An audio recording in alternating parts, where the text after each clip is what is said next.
Hey there! Welcome to my 35th birthday bash. Here I'm joined with my good friend Fabio. Might have a couple other guests who might pop in. Um, I'll wait to kind of get started in terms of talking about some specific stuff until maybe a few more people drop in, or maybe I'll just start talking. I was just looking on Slash Film and I saw something that there's a rumor. Well, it's not a rumor. It's actually an attempt by Sony. Sony's trying to buy Paramount, and What? yeah, Okay. if Sony is trying to buy Paramount Pictures, But so we have Sony is, another. or I'm sorry, Paramount's owned by Viacom. Viacom is a I huge know, company. I know, I know, Okay. That makes absolute zero sense to me. I know. Um, hey there, John. John Lindsay. Hey there, Monteval. Hello, Alter Ego. Hello, J Rock. Thank you for the birthday wishes, everybody. Um, One of my presents today is that my parents went on a road trip, so I have the house to myself for 3 weeks. Cool. So Cool. yay!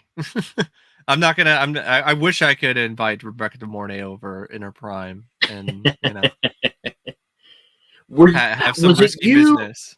Was it you that posted the picture of Best Buy and it was the lawnmowers? I can't Yes, remember who. Okay, I thought it yes, was you.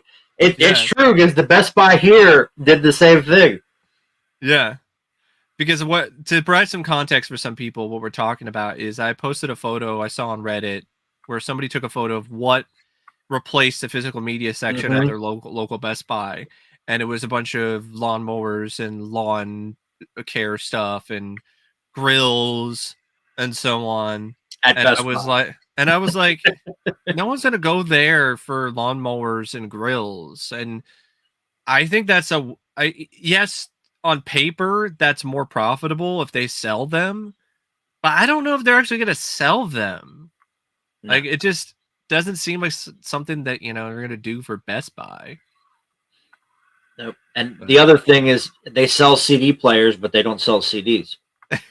well, now they can join the 4K players and the Blu-ray players that they sell that they don't have And they don't have the physical movies for them. they don't have the movies for. They don't have copies of the stuff for.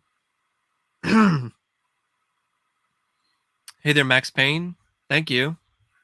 He's been around long time. Oh yeah, I know So him. um looks like Alter Ego is asking you a question. What's your opinion, Mickey versus Winnie? Excuse me. Is that actually happening, or is that like a hypothetical? I mean, is it a part of the whatever dumb multiverse thing that they're doing? I The guess Blood and Honey universe, maybe? I don't the know. Blood Universe. Um, Winner kill all, sure. I guess it's happening. Damn. Hey, I'm so sorry, Wow, man. Jesus, Like that's my terrible. heart goes out to you. I hope you get well soon. Like that's rough. Terrible. There was my cousin, he dealt with that. His best friend did the same thing a while back. No, it's not a part of the Blood and Honey universe. Well, then what is it a part of then? There's another universe there. Yeah.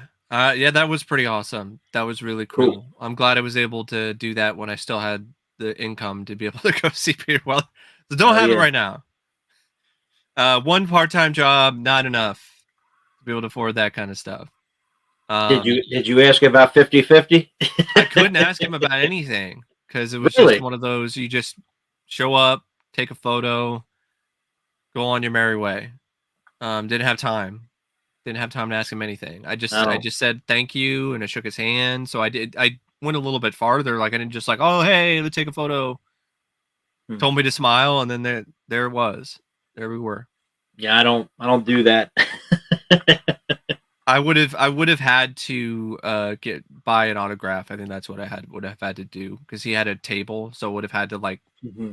go and to get an autograph. But I already have an autograph from him from a good friend of mine named Corey. Cool. So He doesn't do table photos. he does, I think, but Oh, it was okay. just it was just one of those things where it was you could do separate things. So you could do Okay. autograph, maybe do a photo there, or you could do this other photo thing. But I think the photos were more of like a thing that was handled by a separate company. So I think that's what was They done. usually are. It just depends on the convention because Monster Mania does this crap where certain Hey there, guests Julie. it's only a pro photo op, and I'm like, guys, come on, really? Like they did that with John Cleese, but every other show John Cleese does, he doesn't do pro photo ops. You can take a photo with Hmm. him at his table. Hmm. It's a scam. Alex, I love that song. Feel the Heat by Jean Beauvoir. Yep, Yeah, great song. that's a classic song. He worked with Kiss a lot back in the '80s. Yeah. Mm-hmm. During the Heavens on Fire days. Or Yes, the Blackout. I believe he played. I don't think he played on that song, Yeah. but he played on that album, Animalize. There's so much fucking day glow in that music video for It was Heavens on Fire. 1984. I think it was 80. Wasn't it later? I think it was later. I think it was like No, 80s on that one. Heavens on Fire was '84. Oh, okay. Oh no, okay. He wrote and recorded on Asylum, which was the album after that. Okay. I like Voice of America's Sons as well by Oh yes, Cafferty. that whole soundtrack is great. But yeah, going back to the whole thing about Sony buying Paramount, like we'll see what happens with that. If that does happen, like that's kind of crazy that it might be a wind up being, hey, look what we have another guest here. Hey there, Matt. We're in trouble. Hello there. What's Sorry up? about the lateness. Oh, it's Nah, okay. you're good. You're good. It's fine. It's fashionably late. It's only a live stream. It's nothing important. He decided he wanted to be like The Rock, who shares the same birthday as me. So he's gonna show up Yeah. show up late to the stream. They all do that. Yeah, it's funny. Tim Curry said it best. I don't get paid to act. I get paid to sit around. It's funny you guys say that because I was just doing a request where it's like to look at movie news and read up on the Brock loving to piss in bottles and stuff. Yeah, so Voss. Ew. Yeah. Can you imagine being his piss bottle guy? Like, It's what nasty. an awful job! Like, he's probably an intern or something. The guy probably doesn't even get paid for that. I mean, this was after It's I some did the grip video. or whatever. I did the video, but apparently he actually does this in like if his gyms he goes to doesn't have a bathroom for some reason, so he pisses in a bottle. It's like, What kind of gym does not have a bathroom? Legally, you have to put one in there. What kind of gym is he going to? I know. Jungle gym. Well, maybe it's his gym, like the gym that he owns, which makes it even crazier. Like if it's his own gym, you can imagine if Schwarzenegger did that shit. Jonathan Lindsay, I will say, dude, you have incredible memory. I love whenever you leave comments like that. Like I saw Cobra on HBO at 5 years old. That's badass. That's awesome. Hey there, JoJo. I don't know about that. Yeah. Only two badasses, not me. I think you're up there too. I think you're in the same boat. Well, I appreciate it. Hey, thanks, Aragorn. Cool. You got to meet Jeanette. Awesome. Cool. Meet Vasquez. Yeah, I met her. Oh. She was cool. And happy birthday. Wanted to get that out there. Hope your birthday went well. Thank you. Yeah, it's been going pretty good. Yeah, hours late to movie sets costing millions of dollars with The Rock. I know I saw something where they were all like, hey, that's not really true, type deal. And I'm like, that's just from the company, like the studio, like MGM, and I'm like that. I'm sorry, I don't buy their PR. They all lie. It's all lies. Well, what I read is that someone who worked on Rampage said the same thing, that he was consistently late to that film as well. And Well, this if is like it's years before the if guy it's said it. more, if it's not just this one thing, and it's more people coming at, coming forward, then I'm more inclined to believe it's legit and real. Of course, if one person says it, if 20 people say it, that's a different story. Oh, that's cool. We got to meet James Wong. All right. Oh, cool. Very cool. Okay. Thank you, Perry fan. Well, thank you.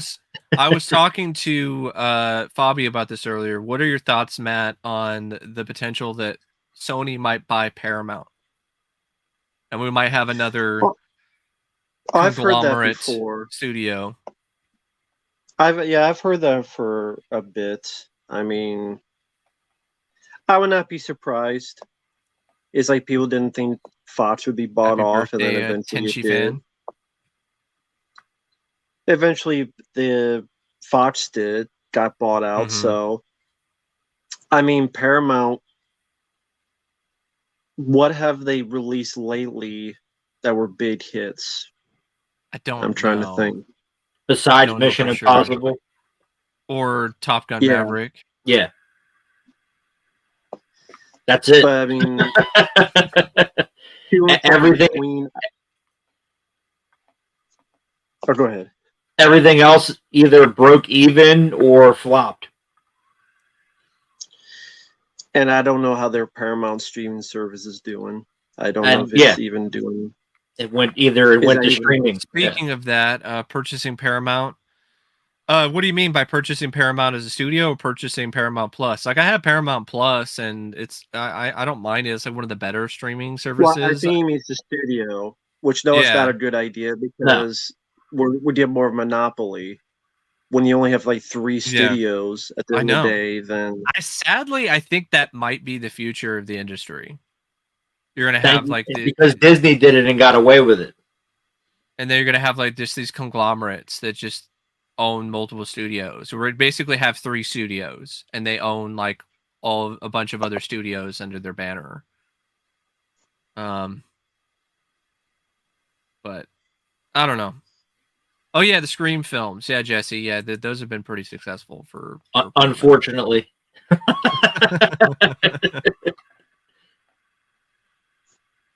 Yeah, there's always been a monopoly, like to Disney, Sony, and Microsoft. It's just getting more and more the case though lately. I just found out that I'm just looking at movie news. I just think it'd be a fun thing to do. Yeah. Panos Cosmatos, who I think is a pretty talented director. He did Mandy. He's got a new project lined up with Kirsten Stewart and Oscar Isaac. It's called Flesh of the Gods, and it's like taking place in the 80s, and it's like a vampire movie or something along those lines.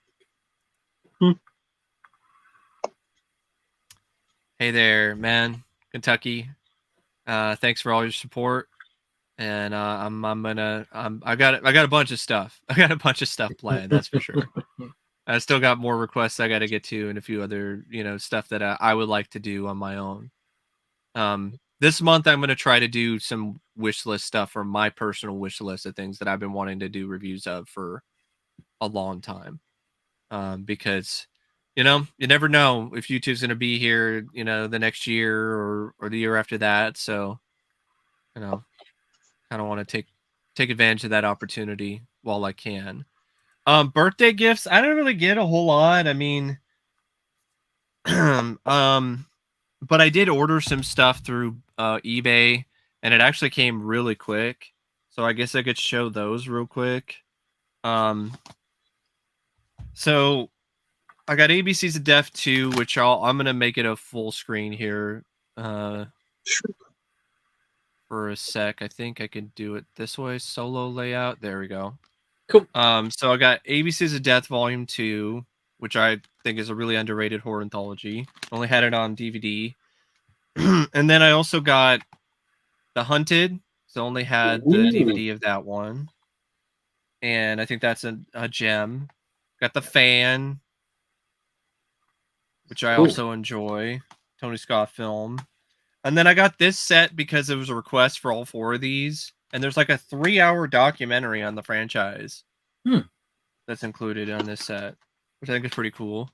And the other ones, I got Saw X in 4K, but I have that on the shelf somewhere.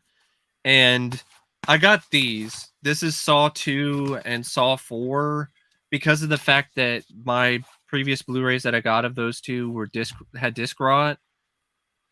But I am not keeping these with these fucking awful slip covers. Like, what the fuck is this? Doesn't it look like it's literally covered in shit? Like, it doesn't even look like blood. It looks like shit. Literally. Yeah. You throw the movie away too. Rip the slip cover up. Rip the slip. Disc up too. Rip the slip. There you go. Break the disc too. Group layout. There we go. Set it on fire. All right. Hey there, Zero Cool. Thank you. 35. I went 25 was 10 years ago. Time flies. And yeah, it's going pretty good. Yeah, I'm the old guy. I'm gonna be 41 this month. Hey, still ticking. You got more mileage. That's it. Yeah, I got about 5 more years. Make them count. You got plenty more. Don't sell yourself short. Thanks, Ryan. So in terms of other stuff, I guess there's going to be a sequel to Pope's Exorcist. How do you feel about that? Already? If Russell Crowe comes back, cool, because I liked his character. If he's like because his character was like a. If they made the script where he was like a former cop and he became a priest, you could buy with the performance he gave because he was kind of that type of character. He was the best part of the movie. It's actually one of the better characters he's played recently. I like more of him, but if it's like, I don't know, like a vigilante priest exorcising demons throughout the countryside, I might be down for that compared to so other... it would be like the Exorcist TV show. Because that's what the Exorcist TV series apparently. David Gordon Green's a dumbass is doing. Yeah. Or not doing now. He's not doing it now because it did so bad. Because the Exorcist Believer was so much dick. I thought that they're not doing it. They're not making it anymore. He's not going to direct it. Yeah, I think if it's still going to happen, he's not involved. I was going to say because they paid $400 million for that franchise. So $400 million, way too much. I don't understand why they did that. I don't know how they got $400 million, but sure. Because the Exorcist films, like the only one that's really like worth anything in terms of a sequel is the third film. That's the way it always has been. Mm-hmm. And as bad as Believer is, honestly, I would rather watch Believer than any of the prequels. It's not good, but the prequels to me are worse. Especially Dominion. I disagree. I could not stand fucking Dominion. Dominion with its awful CGI and just boring as hell plot and everything. I'll take that over the girl pissing the bed and what the hell happened? Like all the other stupid shit in that movie. The stuff with Chris McNeil and her having psychic random powers or some shit. Oh, is it Ellen Burstyn? Yeah, her character. Her being like 90 years old. And Jimmy Smits, I think he's a good actor. I think Jimmy Smits, I think he was kind of typecast because of his TV work for a long time, and he had a hard time getting out of that. But I do feel Jimmy Smits is a pretty solid actor. I think he has a really good small role in The Believers. As one of the cops who's cursed by the voodoo or whatever, and trying to remember like other stuff. You know, yeah, he was in Sons of Anarchy. He was also in. I think he was a star in Price of Glory as well, which is a pretty decent boxing movie that a lot of people don't talk about. Yep. Thoughts on Plus I the Come in qualities Peace and and getting and Phantom's getting 4K releases. I Come in Peace is awesome getting a 4K because I would like to see that, and it has some features like new stuff like new features. Dolph Lundgren interview and so on. Phantoms like Well, yeah, that's from the old one. Ben Affleck was The the bomb Yeah. in the The Phantoms, Dolph but interview from the old one. The oh, Dolph it interview is. is from the old release. I thought it said new. Well, That's there is new, but it's a newer one with Brian Benben and cinematographer and someone okay. else, and then the others are ones from the previous Shout Factory release. So Okay. they'll bring those over and then they'll add in new interviews. So it's not like The Perfect Weapon where you actually get an interview with Jeff Speakman. No. There's an interview with Dolph Lundgren is just from the Blu-ray release of years ago of Street Factory. Yeah. But then they're doing new interviews with I think the cinematographer, a new one with Brian Benben, and I think there's one more like the editor or someone. I don't know about Phantoms though in 4K. I don't know if that. I don't really feel that needs a 4K release. Like because it was cheap. That's why they got it. Well, I'm like, why isn't the Lost in Space movie 4K then? If they're good, because it was cheap. But to be fair, Lost in Space does have a new interview with Stephen Hopkins. I would be curious to see that, but that's about it. Yeah, I saw the new trailer for Garfield. I grew up with Garfield and Friends, you know, Lorenzo music and reading Garfield comics. I just don't like the vibe of these trailers. It just doesn't seem like Garfield to me. It seems like they're taking Garfield and fitting Garfield into like a Illumination movie formula. That's really what it seems like. Of course, because they want to follow the pattern because the other movies were successful. So I just don't know about that. That's just something that I'm not big on. Just like Netflix or Amazon's Masters of the Universe movie, because that's what it's going to be. Amazon is going to do the Masters of the Universe film because Netflix is going to do it, but it got scrapped apparently. So now it's a Amazon production. I would say if they do that, it needs to be they need to cast Zac Efron as He-Man. Okay, I'll watch it if they do that. I know.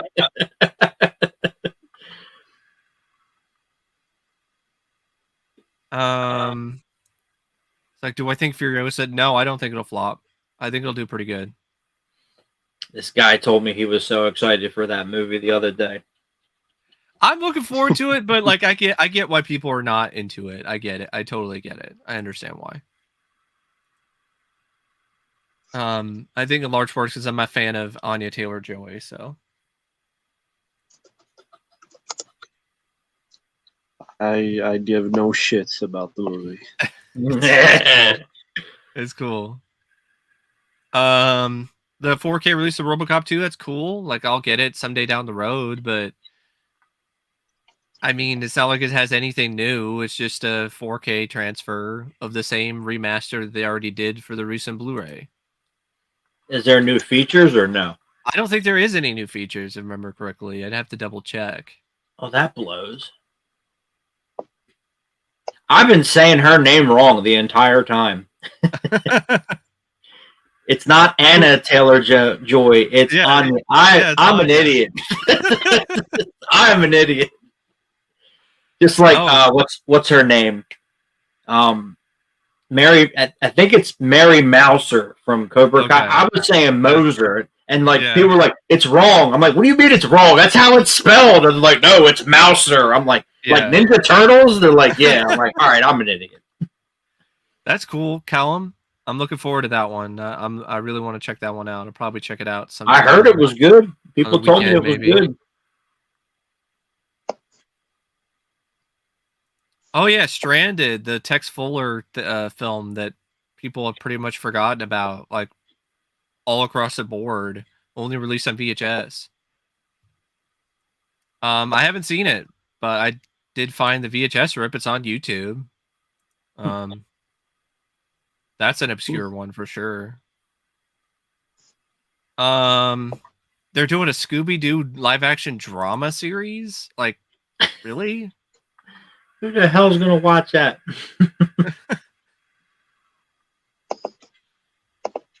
I don't know about that. A Scooby-Doo drama series. I don't understand the. I thought that was. All I know about that was there was a folks on YouTube doing it. Just apparently, it's going to be a Netflix show, Mystery Inc. They already did that. It was called Buffy. I know.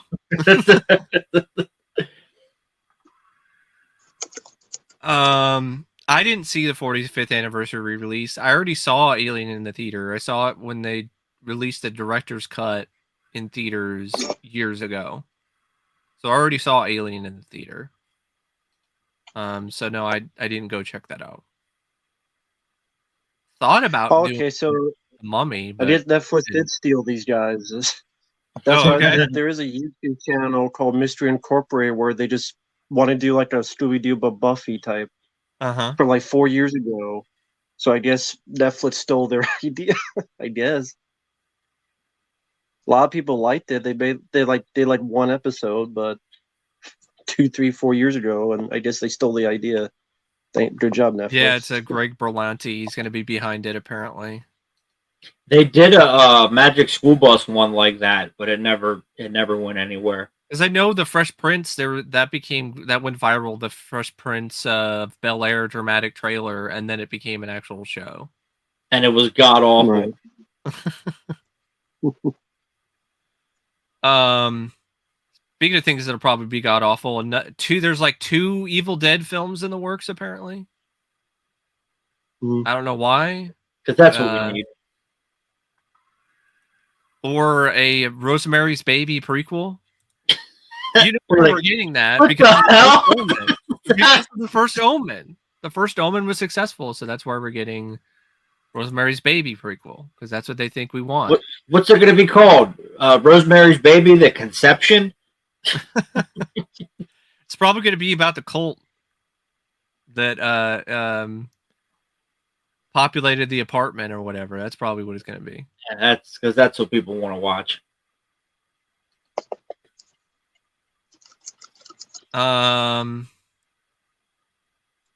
Yeah, I guess. Yeah, Abigail didn't do well, which I saw it and I liked it. So, but I'm not surprised it didn't do that well financially. It kind of sucks because I think it's actually a fun movie, but I don't know.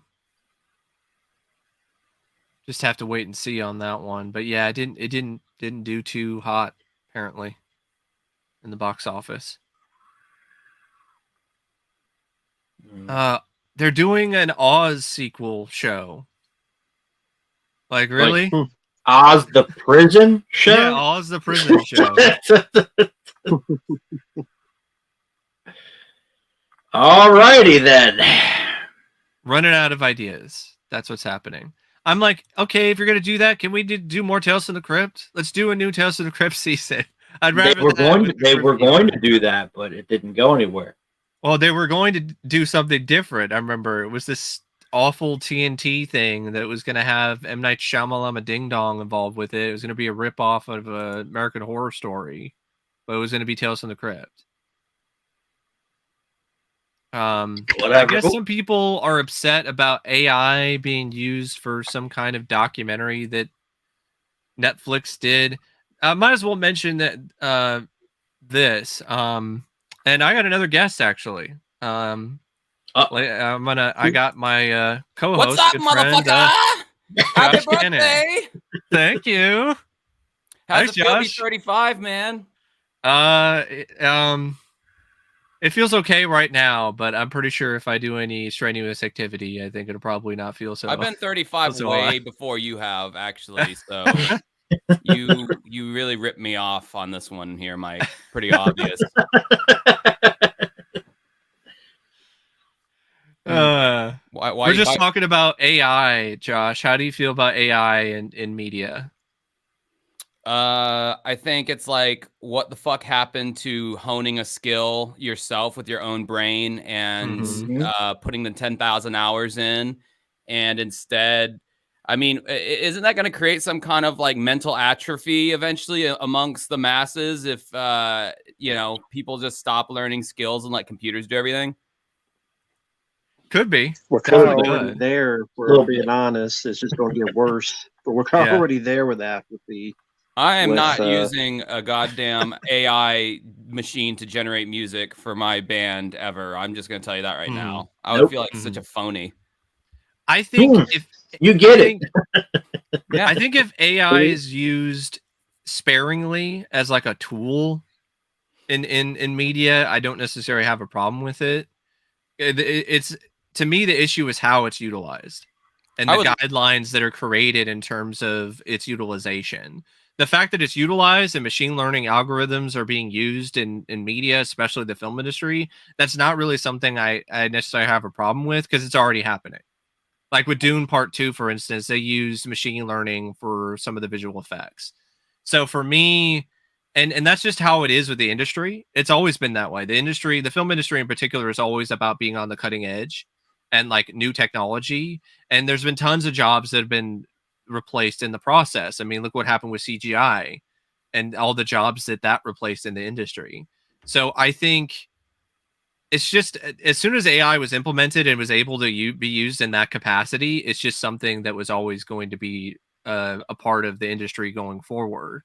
So for me, I'm more about how it's utilized, and I think with something like Late Night with the Devil, which caused this firestorm of controversy, apparently with its like 3 frames of AI, to me, the controversy should be more for what James Cameron is doing, with Park Road and just completely changing the entire look of True Lies or Aliens. Like that's what I feel.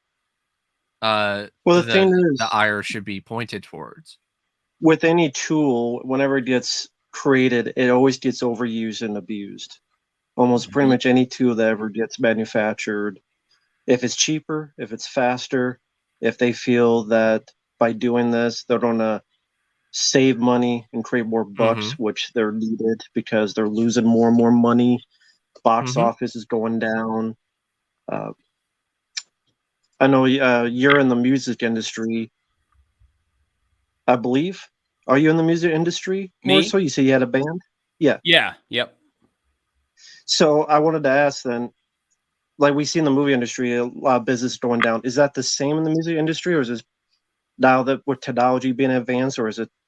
Do you feel it's similar? Well, yeah, technology. I mean, when streaming happened, that really was kind of the profitability of the music industry went down a great deal, especially for individual artists. And I think the record companies still haven't really figured out how to. They didn't have the stranglehold on streaming that they did on like CDs and brick and mortar stores back in like the 90s and mid 2000s or whatever. Yeah, Spotify was a huge disruptor in that regard. And so, yeah, I think also just with the proliferation of the internet and high speed internet and all that, I think that there's just everyone has the ability now to put their shit out there into the ether, and there's no more curation. Like, say what you want about the radio or MTV back in the day, but at least that was some kind of like universal curation that was going on that would kind of like show people or point them in the right direction of like, hey, maybe check out this band, maybe check out that band. Now it's just like they promote like their top 3 pop artists on the radio, and then that's it. Like that's what's left. It's just an inundation of content. Yeah, it's just so much, and it happens so often, and so just so God, I'm trying to think of the right word, but it just happens so often and with such frequency that it's just hard to keep track of what's coming out and what artists are doing what and everything. And it's the same thing with streaming in terms of media and film, because there's all these other streaming stuff that's on streaming platforms, and just it's hard to keep track of everything. And It just leads to things just falling in between the cracks. And with Spotify in particular, I read something that they might. I think they said something where they're going to stop paying. Did you read something about that, Josh? That they're going to stop paying people for certain, like if you're not at a certain amount of listens. Oh yeah, I did. Yeah, plays. I heard about that a while ago. Honestly, I was kind of in favor of that. Yeah, because the thing about that is like, if you are like, I think their number, I feel like it was a pretty reasonable number or whatever. There are so many, even in my local scene, right? There are so many bands in our city who might get like 46 monthly listeners on their channel, and they're complaining about money. And it's like, bro, every play is a 0.00013 of a penny. Excuse me, I just had a heart attack of a penny because I'm even blown away. I'm even blown away at how little we get paid, even though I already knew it. Yeah, so it's like, bro, you wouldn't have made any money anyway. Like your cumulative 300 streams that you have on your channel, it's like that do you want your 3 cents for that? It's like, it makes no sense to pay those artists because it's like that. They're not making they're making such negligible amounts of money. It makes more sense to give it to the people who are actually kind of like performing well, who have put the work into building a fan base and all that, So I was kind of in favor of that, honestly. Mm-hmm.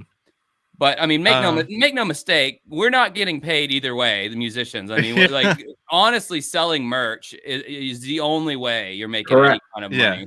Correct. Yeah.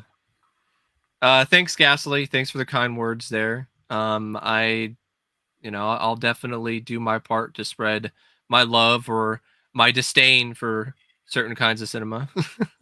I shared your link. I shared your live link on my channel, Mike. So watch as my honey from heaven rains down on you with all my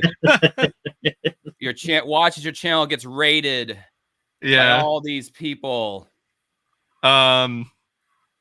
I'm on the movie news thing again. Apparently, the original Blair Witch filmmakers, they're being left out of the new Blair Witch movie. I know Matt's a big fan of Blair Witch, and what are your thoughts on that, Matt? I don't care. I mean, yeah, I like the original, but it was lightning in the bottle because I've said this before. People back then, either you loved or hated it, and it was probably a 60-40 where most people hated it. Mm-hmm. So to make any franchise with it is such a dumbass thing to do because all you did is diminishing returns. Mm-hmm. Who's the audience for it, for any future things? They did Blair Witch 2. It did not do well. They did the Blair Witch 2016 film. It didn't do well. No one gave a shit because the few like me who are fans, it's like, I'm fine with the one movie. I didn't need any more. And I mean, there's over 100 found footage films. You could just watch those, even though most of them suck. So you're saying that you don't see a future of a Blair Witch cinematic universe? No. They're desperately trying to. And other than Marvel cinematic universe, there's never been another successful one. They tried with Dark Universe. Even DC, they tried. Dark Universe didn't even last past. It didn't even start. It ended before it even started. The Tom Cruise, the Mummy. You know that trailer that leaked that didn't have the proper sound mix. No, which was amazing. That was a sign. That was a sign that was not gonna work. That universe is never gonna happen. It was not meant to be. It was like a sign from the movie gods, where it's like, this is going to be something that's going to be, it's going to be a dark failure. Mm-hmm. Their dark failure. Was. And I laughed. But going back to Blair Witch, the actors are trying to get, speaking of residuals, they're trying to get the residuals that they never got paid for the first movie. You know what? I'm all for that. I think they should get that. I mean, that's pretty lame that they're not getting residuals for Blair Witch. And going back to what Josh said, it happens all the time. Anthony Perkins did not get paid residuals for Psycho 1 and 2, so he sued Universal and won, and that's how he got to direct the third movie. That's just crazy that he had to go to that Yep. point. He had to I And- have to sue Universal in order to get my money. Tom Holland, the director, the good Tom Holland, he said he still hasn't gotten residuals for Child's Play. He's still in arbitration about that. He's like, I'm probably never going to see that money. He said, I'll probably die before I see that money. Yeah. And speaking of sequels, we don't need and sequels that no one's asking for. Is anyone actually asking for Gladiator 2? No. And that movie costs hundreds of millions of dollars. Have didn't you he seen? Die in the first one? Yeah, Josh. Have you seen Gladiator? Mike, what do you think the answer to that question is? Probably no. But I thought I'd ask because it's a pretty, it's maybe it's a film that might be on your radar. Me and Mike used to do a podcast, for those of you who don't know, for 6 or 7 years. And Mike's always been the movie guy. I've always been the music guy. And there's a running gag of every movie Mike would throw out, I had just not seen. And conversely, I really like those art house weird movies. So there was a lot of movies I've seen that Mike hasn't seen because they're so weird and off kilter, like Koyaanisqatsi or whatever. So yeah, but no, any mainstream. I mean, I've seen a lot of. I know you tried to watch Her, but you stopped after the virtual sex scene between Joaquin Phoenix and Scarlett Johansson. I didn't want to rub insult to injury on that Facebook post, but I was watching that movie with my girlfriend at the time or whatever. Oh no.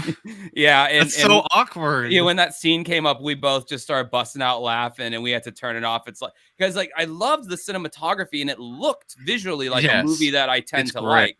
Yeah. It looked like a movie that one of these, one of the film directors that I keep up with would have made. And I'm I was all about it. And it's Joaquin Phoenix is a little, he's a little crazy sometimes, but he's generally a pretty good actor. And when it got to that moment, and then also I think at that time in history, that movie came out 10 years ago or something like that. 2013. 2013. In my mind, I'm this is such an absurd concept. This would never happen. And it shows you how smart I am with predicting the future. Now it's we have there are virtual girlfriends. They're not every Snapchat app that you download comes with an AI that you can talk to, which is fucking. I could see some really funny incel logs probably in the background of Snapchat of incels making their Snapchat thing their girlfriend or whatever. Yeah. You're not alone though. Apparently, Joaquin Phoenix himself cracked up and couldn't stop laughing when she was doing that scene, live when they were filming it. It was crazy. At that point in the movie, I'm I'm really supposed to suspend my disbelief that this guy is honest to goodness, jerking it while the girls doing some kind of cyber sex or whatever. Or I don't know. Was he fucking the iPad? I don't know what. I didn't because I think the lights turned off in the scenes. So you couldn't really see exactly what was going on. Yeah, they did a whole thing where the whole screen went black and then it was just audio. Yeah. So I don't know. I just hey there. Thanks, Casey. Yeah, I've heard about Cobra Kai season 6. I like Cobra Kai. It's a show that really grew on me, so I'm looking forward to it. We'll see how they do it. But that being said, I think the last season was one of the weaker seasons, and I was kind of on the fence about how that ended. Why is Kreese back? Why are we doing all this again? And it just felt like when they took out Thomas Ian Griffith's character, that was okay, that is the end. You just pretty much have ended it now. What are we doing? Oh, the tournament, the worldwide tournament. I'm not as enthusiastic about that in terms of the story, but we'll just have to see. Is that the show with Will Smith's shitty son in it? No. Oh, that was the Karate Kid remake. That was the movie. Okay. All right. Yeah. The remake is terrible. You can see how engaged I am with shows.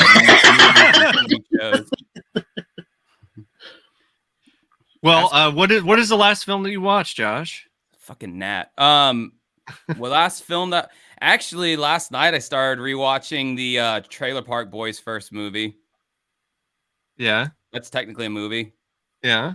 But before that, if you want a proper film, I rewatched Flight with Denzel Washington.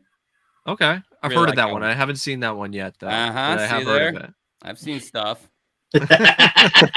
I mainly connect to the movie because he's a drunk flight pilot, and it's like I'm a drunk too, so I figured I'd really get into that one. Oh my God. I know I'm not supposed to talk to trolls, but someone's like, "Hey, there's naked pictures of you online." I'm like, I can't wait to see them because it'd be news to me. This hope guy so. Bizballs, Maybe he says he's trying to make naked pictures of Matt. Hey, Which let me see it. I love to see it. Yeah. Some troll was like, the chat's like, "Oh, we got naked pictures here." I'm like, "Wow, I love to see them." what is Especially somebody? if I'm buff. What is I'm that? not buff. Is he a big fan of the Goonies? Is that where that's coming from? We got naked I want the pictures Zac of your mom. Efron body. Real like a cheap. wrestler. Please do. I love that. I love to see. I love them, that man. scene in the Goonies I'd be though. It jealous. cracks me up every time. It's because of Chunk's reaction. Look at Chunk. We got naked pictures of your mom. You've got what? And then he Real runs cheap. through the door. I wish I had gotten the memo that you weren't supposed to engage with trolls. I was. You didn't I, get was- that I was memo? told that, but I'm like, whatever. No, I finally did It get the definitely memo. is pretty funny. I finally got the memo when I got ingratiated into the Cinemassacre Truth Forum. Oh yeah, Massacre Truth Forum. Yeah, I was I was ingratiated, and then I said one like negative thing about them, and they're like, "Fuck this guy, let's burn him to the ground." yeah. And so they went Oh, through no. all my videos, and they tried to find like embarrassing shit. Like there was this video I did a long time ago where I dressed up like a chick, and it was like a sketch that I was doing or whatever on my channel. And it's like, and then posting the picture of me in drag or whatever. I'm like, yeah, the video's still on my channel. I'm well aware that video exists. I made the video and I put a lot of time into it. I am well aware it's still on my YouTube channel, and it's still on there for a reason, because I don't give a fuck. Like I thought it was funny at the time. It's cringe now, whatever, you know. And they're just, it's like the dudes who like, and you know it's dudes. The dudes who like spend that amount of time to go through all my fucking, I got like over 400 videos now, or as James Rolfe might call them, 400 films. I have 400 films now, and to go through each one of those to find some embarrassing nugget, so you get a few thumbs up on some subreddit, is so definition of pathetic. A little bit. Well, Let's put it this way. A little bit. When you're dead, you're not going to give a shit. Right. But I remember I did because we chatted very briefly before a long time ago, so I did check out some of your videos. Oh, cool. I like the James Rolfe, especially the band stuff. Yeah, that's maybe AI would help that. Maybe AI music would help that. I tell you right now, AI can generate all my thumbnails for me. That would be great. And yeah, so you don't have to do the face, you know, for all the thumbnails. No, thankfully, since I switched formats and I started doing this more like exposés on shitty albums, I found that when I'm not in the thumbnail, it performs way better. So I'm like, hey, that's all good with me. I'm totally fine not having to make a cuck face to then import into Photoshop and to then put a bunch of bullshit behind me to grab your fucking attention. Like, I'm sorry if I demonetized your stream by swearing so much already. Oh, yeah, we've already swore a bunch of times already, so good. Because I can't, Ricky was saying an episode of Trailer Park Boys recently, he's like, I can't fucking express myself if I can't fucking swear. He was saying that to the judge when he was in court or whatever. And I was like, I feel you on that one, man. Feel that. I just saw James Rolfe in person. Seriously? I did. Yeah, he did. Where at? At the Judas Priest concert that I just went to. Yes. Where do you live? I live in Pennsylvania. Oh, that's because he lives in Pennsylvania now. He used to live in New Jersey, right? Correct. Yes. Okay. Shit. So you must live in the same like vicinity as the Bimster. Yeah, probably about 2 hours. Well, shit. That was he like with? Was he? I'm sure he was like with people. He was with someone. I didn't recognize who they were, but I heard him before I saw him. Because I'm like, I know that voice, and I turn around and he's there, and I just said hi, and he said hi back. He's just like, yeah, Judas Priest, Piper. Oh my god. Mm. Yeah, speaking of Bimmy, I was on the Reddit. I don't know if it was the Cinemassacre Truth Reddit or not, but somebody shared a photo of this thing that was on eBay, and what it was like an autograph from James that was sent to the guy who sent him Snatcher, which is like $1,000 game, and it was just a piece of paper, like a piece of printer paper with just an autograph by James. Yep. Because Like, he's that big of a deal. It wasn't. That's all it That's all it takes is just a I piece know. of. Yep. It wasn't anything extra. Like, you would think for something that was that generous, it would be like, oh, I'm gonna give you like a signed photo or a copy of the series on Blu-ray or one of those things. Like, no, it was just a piece of printer paper with like an autograph with a Sharpie. That's like the Fire Festival of signatures there. I mean, it's like, oh man, I'm gonna get all this stuff, and then you go and it's a cheese sandwich and some FEMA tents. It's like, geez, James, so generous. Yep. Yeah, that man's deeply autistic. I know. I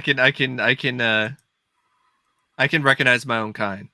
I don't think you're as bad off as James. I think you have a lot more social skills than James does. Well, thank you.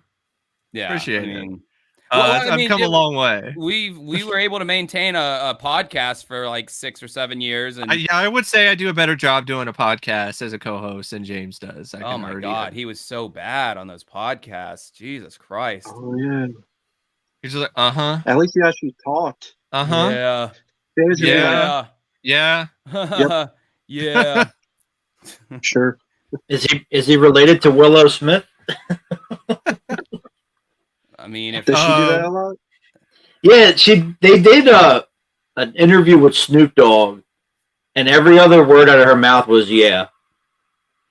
Well, at least what is she, Little John? I guess.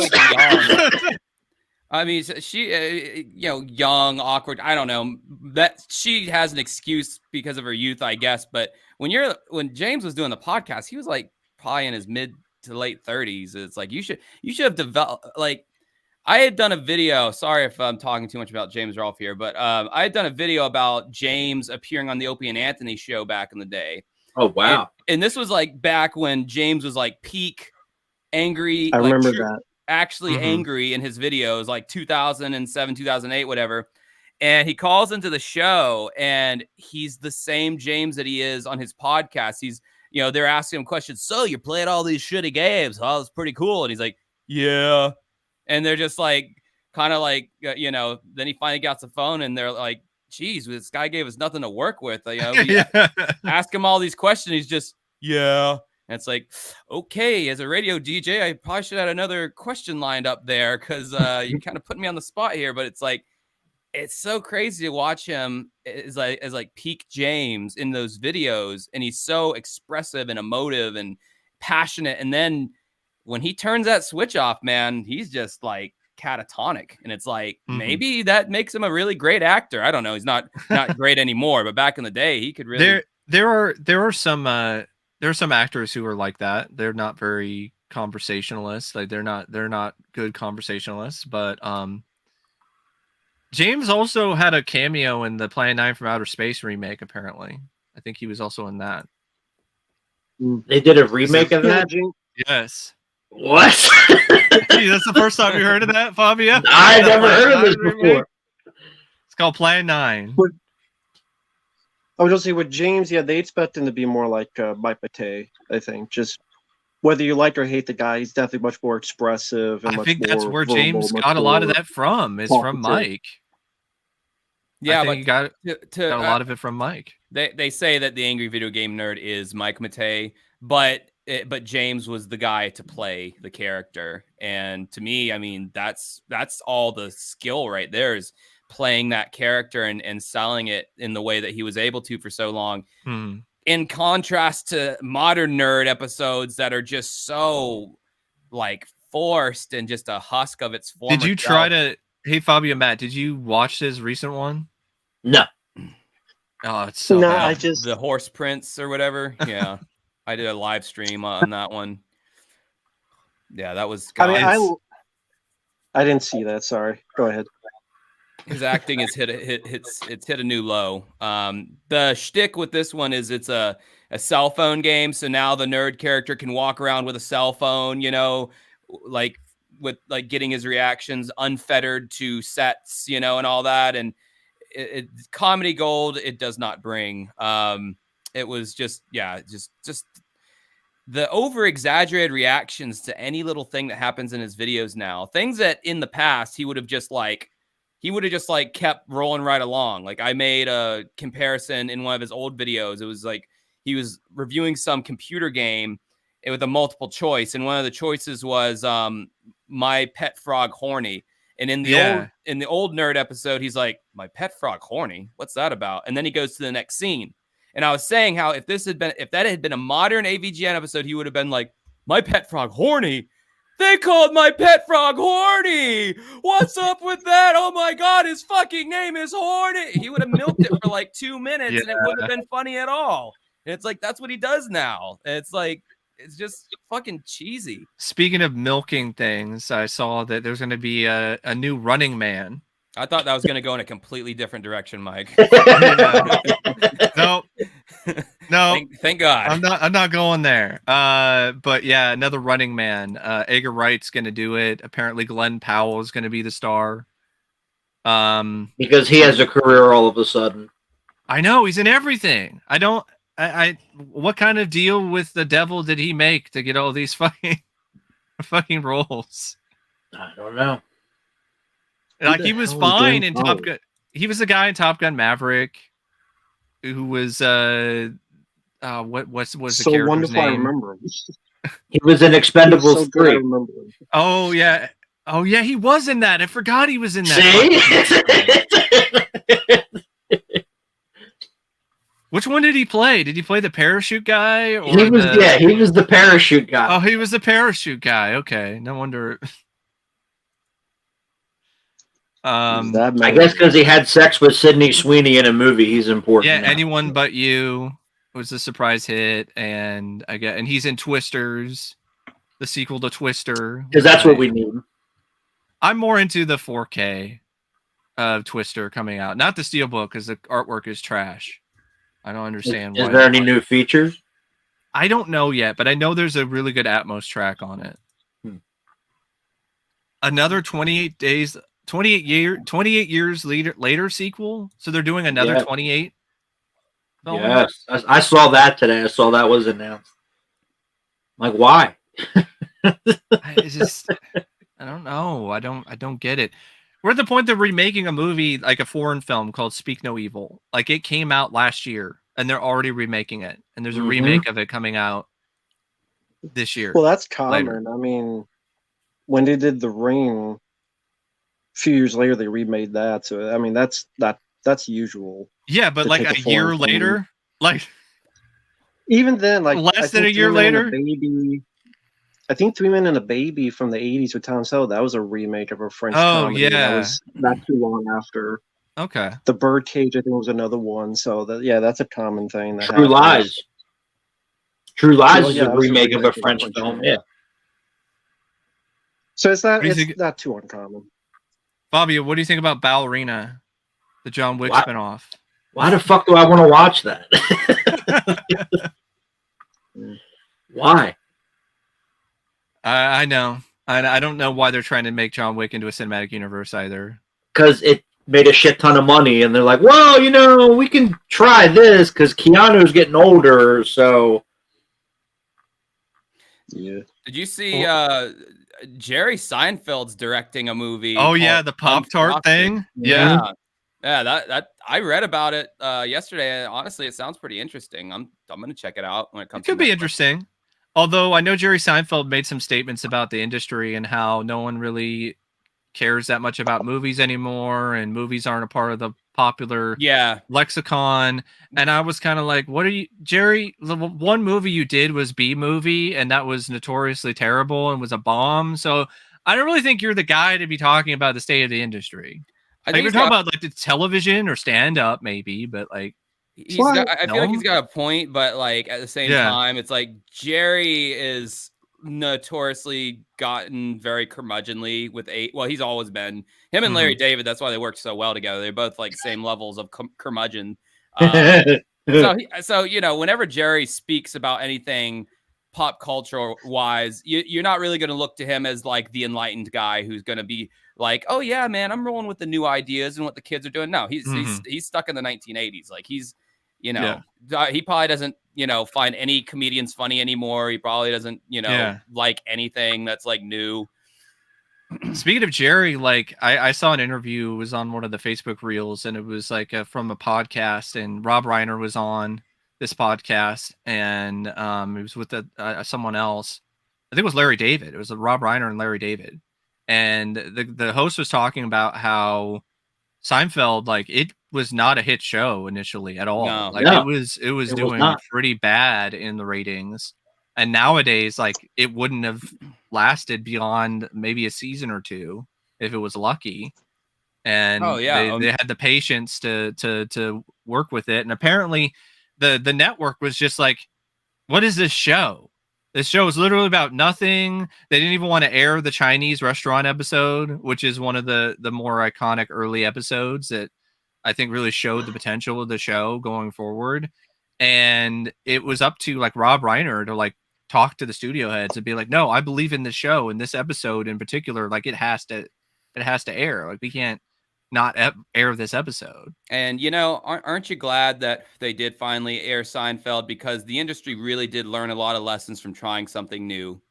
No, because they didn't. No, they didn't actually. They went back to producing the same old crap. Yeah. After the huge success of Seinfeld, they're like, well, a show that tried something different. Let's never make sure that happens again. And just I would say the same crap. In some capacity, you're right. It just depends on what you're looking at. If you're looking at like the networks, the big networks, a lot of the same sort of sitcoms.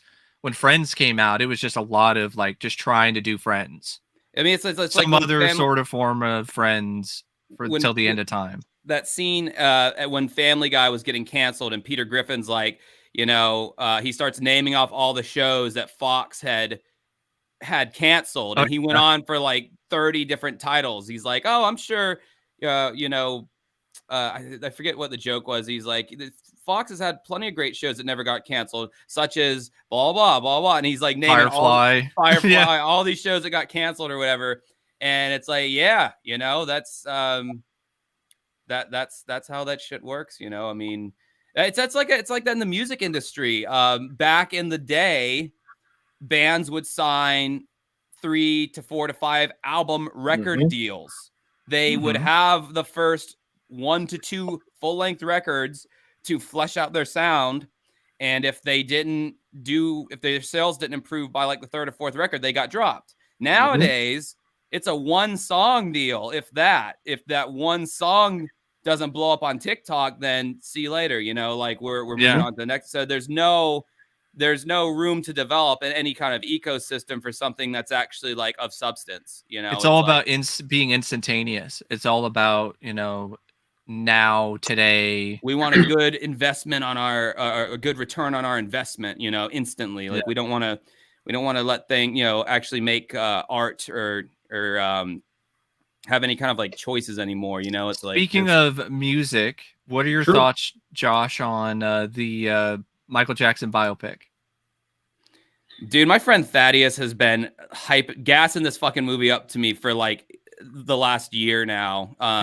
Have they finally released any kind of trailer or anything? I don't think so. Not yet. It's just like footage was shown at CinemaCon, and apparently people are saying it looks scary, which is not fine. That's not a good sign. If you're like, it looks scary. Was it going to be like the Dark Knight version of a Michael Jackson biopic? Like, it'd be like Joker. It's like, you know, I like. Was he going to be like to Joe Jackson? Like, I'm trying to come up with a fucking Joker Michael Jackson thing, and it ain't happening right now. Yeah.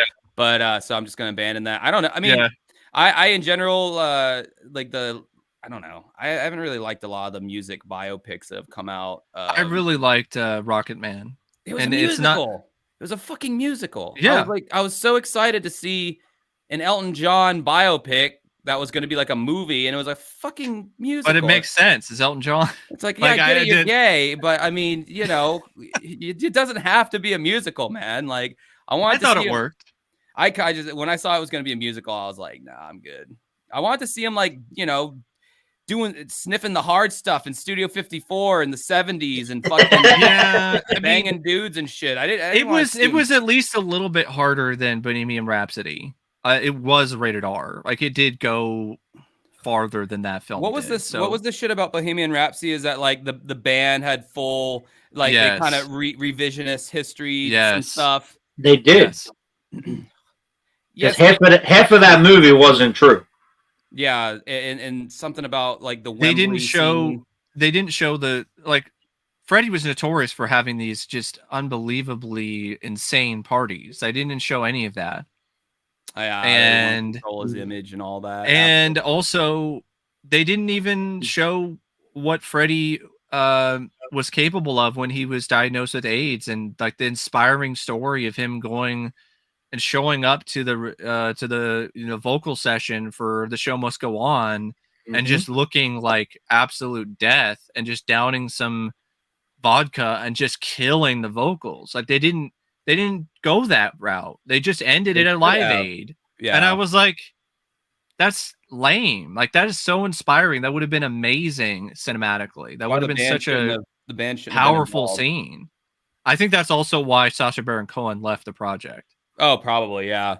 Yeah, I mean, all you have to do is look at the Queen video for Days of Our Lives.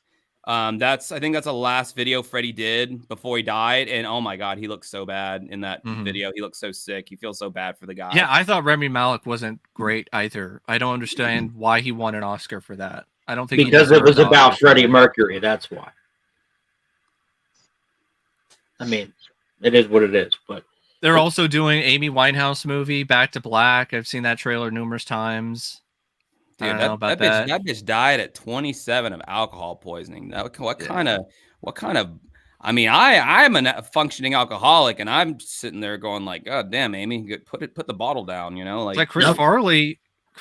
They're doing a biopic of Chris, and I guess Paul Walter Hauser is eyed to play Chris Farley, and I'm kind of curious to see how that's going to work out. But he also died rather young too. And his death, I'm pissed at the guest that was with him. Like, she could have done something to save his life, and she didn't do jack shit. Yep. Don't you like how we're all getting like older now, and like the all these media corporations are like, well, the millennials are getting into their 30s. They got spending power. Let's start catering shit to them now. I know. Yep. Give them the member berries. You know, start busting those babies out. Because I don't think we're getting a fucking biopic on Walter Cronkite anytime soon. No, they're doing The Boss. They're doing something with Bruce Springsteen. Apparently, the Boomers still have spending power too, so they gotta give the Boomers something. Yep, he was another victim of the 27 Club. Fucking The Boss. He was like the worst singer in the We Are the World fucking video.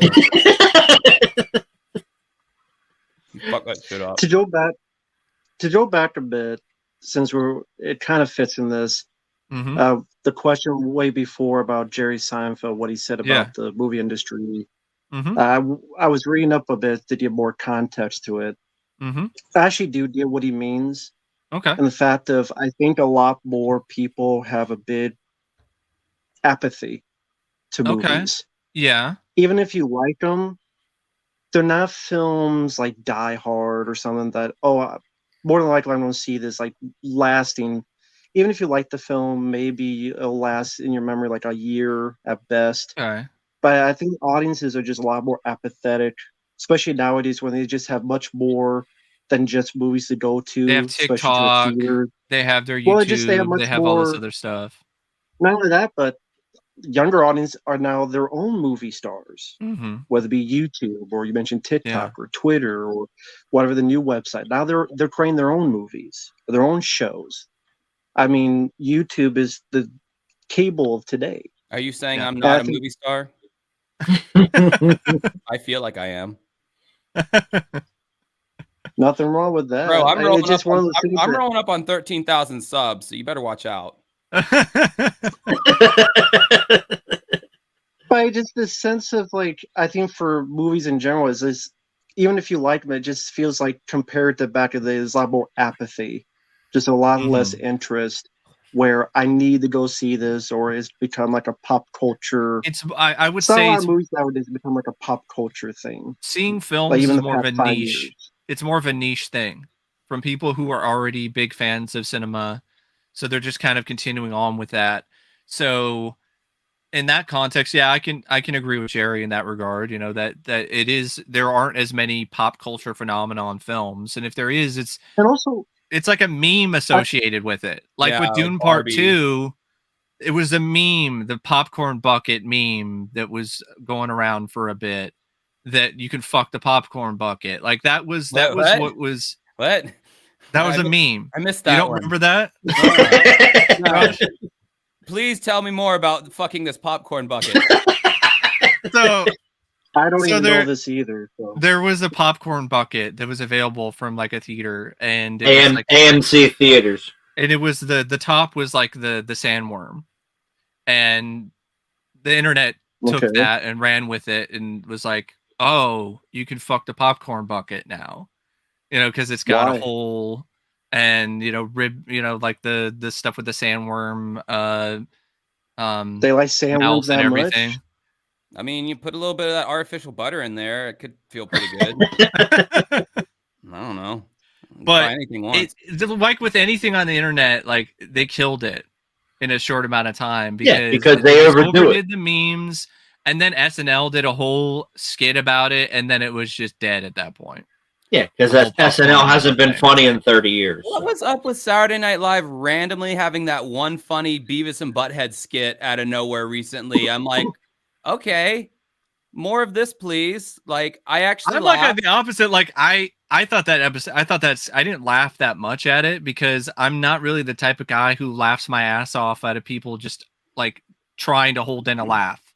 Like that just doesn't, Haven't seen it. When they that What was doesn't the really get concept? me as much. So they're having this like TED Talk kind of thing. Keenan Thompson's playing this professor talking about AI, and the interviewer lady's talking to him seriously. And in the audience, there's someone dressed up who looks. It was Ryan Gosling. Gosling, yeah. He was dressed up just like Beavis.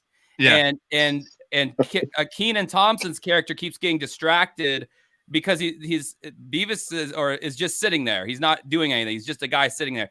And Keenan's like, "I'm sorry, you look like Beavis from Beavis and Butthead." Yeah. And the guy's like, "Who, me?" And he's like, "Yeah." And he's like, "Oh, I don't see it." And everyone's kind of like laughing. And he's like, "I'm sorry, this is too distracting. Can you move him or whatever?" And so then I guess the person who takes his place is another Saturday Night Live cast Mikey Day. Mikey Day, and he's dressed up like Butthead, and they got the prosthetic on his mouth and everything. And it cuts to him, and he's like, "Are you serious?" He's like, "You look just like Butthead from Beavis and Butthead." And the guy's like, "Who, me?" He's like, I've never seen the show." And then they move him, and then they're sitting like right next to each other in the back of the crowd for the final shot. And he's like, "Are you serious?" They're sitting together now, and they're like laughing exactly how they do on the show. Like, yeah, I mean, even like everyone was pretty much breaking character in that scene because it was the prosthetics on Butthead was. Oh, the prosthetics were great. Like it legitimately looked like a legitimate, real live action Beavis and Butthead. Yeah, like a real attempt at it.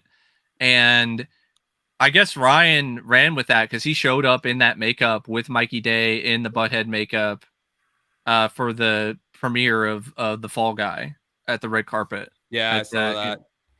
To go back to Matt's point, though, about the movies or people being apathetic or whatever, I think mentally for me, like, I think at the end of the day, you know, and I'm not even trying to like make a joke right now, like there's always going to be those Netflix and chill moments that you have when a girl comes over or a friend comes over or whatever, and you want a long form experience while you're laying in bed or sitting on the couch or whatever. And I think in those moments, I've never thought to myself, why don't I put on a long form YouTube video? It's always like, what movie are we going to put on? So like, I think at least on that frontier, the movies will Yeah. still always have. or show or some form of Yeah, or media or show, That's entertainment. what I'm yeah. going to ask. Would it be a movie or would it be like a TV show? Because you see, like Netflix, it's a lot more like these 10-episode shows Be like that Fallout, they put in, which I haven't seen yet, but I've or heard is really whatever. good. Apparently, I think Fallout. or whatever it is. the great thing about movies still though is you can consume the totality of the thing in an hour and a half. If it's a show, Right. we're talking like a 6-hour mini series, you know, Or whatever, more. or more. So I think the movies are like the sweet spot for those hangout kind of things where I it's think like, in my case, I depends. probably will never see the girl again. So, you know, Yeah. the one time and then it's gone, and you know, so You could use that time too. Like if you're not into the girl that much, you could be like, you could purposely pick That's not something. where I thought I was going. yeah, same. I thought Yeah, it was going- Mike, man, your mind's in the gutter. No, I I'm thought I like, was you going to could. say, you could use that time to use the sandworm bucket of popcorn. No, absolutely not. or something. I was Okay. Baby. I wasn't going there. I was just saying, like, you could use that time, like, if you really wanted to be, you know, crazy, you could be like, you could pick something in particular to make it so you don't have to ever worry about seeing that girl again. Like, just I don't know like what maniac.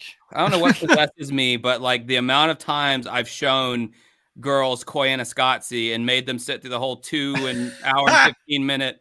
Is that your go-to? It's when I was younger, it was because I thought it was so great. I was like, you're gonna love it. And girls' brains work totally different when it comes to movies. Like those super artsy. Like I tried showing a girl 2001: A Space Odyssey. Like the second or third time we hung out, and that's a very heady, like not, you know, you're not gonna get it the first time you see it movie. And I'm like, this is a great first choice to sit down and make sure you watch the whole fucking thing.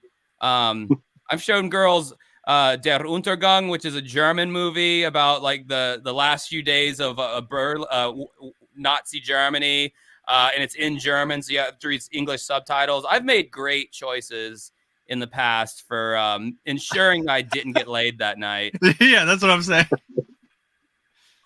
But going back to something Corey said earlier, yeah, there are plenty of bands that had albums that did not come out because record companies are fucking stupid. So there you go. Well, yeah, not only do you get the album that never is made in the first place because they're not trying to look for those.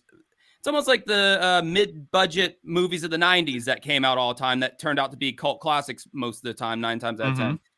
There were mid-budget bands that weren't going to be these like high item. They weren't going to be like given the same marketing muscle as the new Prince album or Michael Jackson album, but they would be like a Green Day, or they would be like a 9 Inch Nails or something like that. It's like those mid kind of tier bands.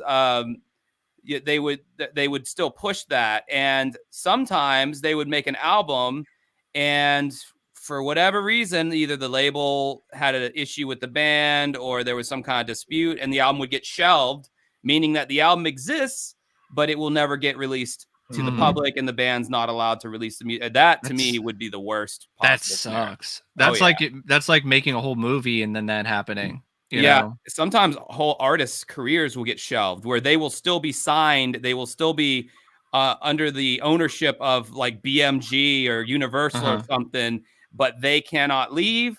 They cannot go seek getting a label, getting signed somewhere else. They have to be under that umbrella, but they are not utilized. Yeah. I think there's an interesting kind of connection to that where I watched the Sex Pistols. They did this weird mockumentary thing, the Great Rock and Roll Swindle, and I wasn't really big on it, but there were some things that they brought up, and I did some extra research on the Sex Pistols, and apparently they only did one major studio album. They did, and all the other stuff was, you know, I guess bootlegs or some other stuff, and they have this reputation of being like this legendary punk band, but they only like did one major album, and I find that interesting. I think it's like the opposite, where like they don't have their work like buried, but it's just they just have one album and then they just flame out and burn out entirely. No one can ever say the Sex Pistols has a bad album or they fell off. True. It's like that happened with Jeff Buckley in the 90s. He was like this folk singer with this angelic voice, and he did one album, and then he like was in New York and was like, hey, here's a river. I want to go swimming in it. And then dead. He killed himself. Isn't he the one that did Hallelujah? Yeah. Cover of that? He covered it, yes. Covered it, yeah. Covered the it, one yeah. that's more, I would say, more well-known is the cover. Than the original, yes. I don't know. I'd say they're both pretty, I don't know. No, you're probably right. The Jeff Buckley one's probably more well-known. But yeah, no, I don't think it was a suicide. I think it was an accidental. Smile and more. Yeah. For 6 years. It was shelved. Cinderella had an album that never came out. It got shelved. Damn Yankees had a third album which got shelved. It never came out. Damn Yankees is a crazy story because it's just all those legendary, it's super group. Iconic. They were a super group. Beach Boys had the album that followed Pet Sounds was an album called Smile that got shelved for like 30 or 40 years. Was that the one that Charles Manson was also working on with Smile too, or is that a different? No, that was. Yeah, he worked on Pet Sounds, I think. Yeah, he had some of his stink on Pet Sounds, but not. I think they had cut so much of it out by the time they realized what his real deal was. That there's not really much trace of him on there. There's like one song that he had some kind of something to do with, but his songs were such crap anyway. That Mike Love, which was kind of the leader ish, he was not down with anything that Charles Manson was doing. It was all the Wilson brothers who were doing all the drugs that they were like, hey man, we should give this guy a chance. He's got some far out ideas. He wants to go visit some people up in the Hollywood Hills. It might be fun to tag along. And they're all dead now, so there's that. Yeah. But yeah, I think they're going to do a Beach Boys documentary in Disney Plus, and they are. It's going to be very sanitized. I don't think they're going to. Brian Wilson one with John Cusack. Yeah, it was a movie. Yeah, I saw it a long time ago. It wasn't too bad. It was all right. I know Kevin Love. I think someone in his family actually is a Beach Boy. I forgot exactly which one it was though. Well, Love. I mean, Mike Love and his brood of. He's got like 2 sons. Like a lot of the kids from the Beach Boys made a Beach Boys like tribute group, which was pretty interesting a while back because they're all like grown. They're all like middle aged now because Beach Boys themselves are like. That was a pretty good Train Records episode that Todd in the Shadows did on that Beach Boys album. That was I actually like that out. I went and listened to it after that because it's on YouTube. The whole album. I like that album a lot. I think I don't know. It's a guilty pleasure, I guess. I don't know. I mean, I'd rather listen to that probably than a Poison album because I've never been a fan of Poison. No, I hate Poison. Yeah, they suck. They're that. There's nothing redeemable in that era. Well, Mike will disagree with me on that one, but I know you love that shit. But they stole a lot of records. I love some of it. There are some that I will draw the line at some of these bands. Thanks, Nick. Yeah, it's going well. Got some friends here. They were the best band on the stadium tour 2 years ago when I saw them. I just never understood that 80s mentality of like the bad boys of the Sunset Strip and they're singing like fucking pussies like knees. It's like, yeah, let's not mess with that guy. He's the bad boy of the Sunset Strip. It's like Axl was because Axl would have killed anybody back then because he was all fucked up. But he was he was a twink though. He was like pretty. That was the 80s. Well, at least he didn't go full on drag, like these other, hair metal Vinnie bands Vincent did at the time. From Vinnie Vincent. Yeah, he's like, I think he's a good guitarist. He's special. Both Gene Simmons and Paul Stanley said in their respective biographies that Vinnie Vincent was weird looking. So were Gene and Paul. Yeah, I know. Gene's the one to talk about. I always think, Gene talking about that is really ironic. Yeah, Gene Simmons got room to talk. It just reminds me of the the 80s bit where they were talking about the whole big deal of when they took their makeup off and the Lick It Up music video, and then they were all like, "Oh God, Yeah, put the makeup back on." The best part of that video is Eric Carr because he did not take it seriously, and you could tell.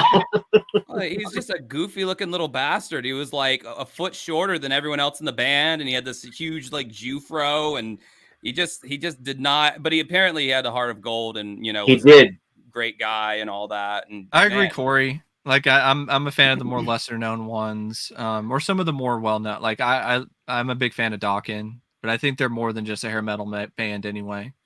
Winger, yeah, fuck Winger. I disagree.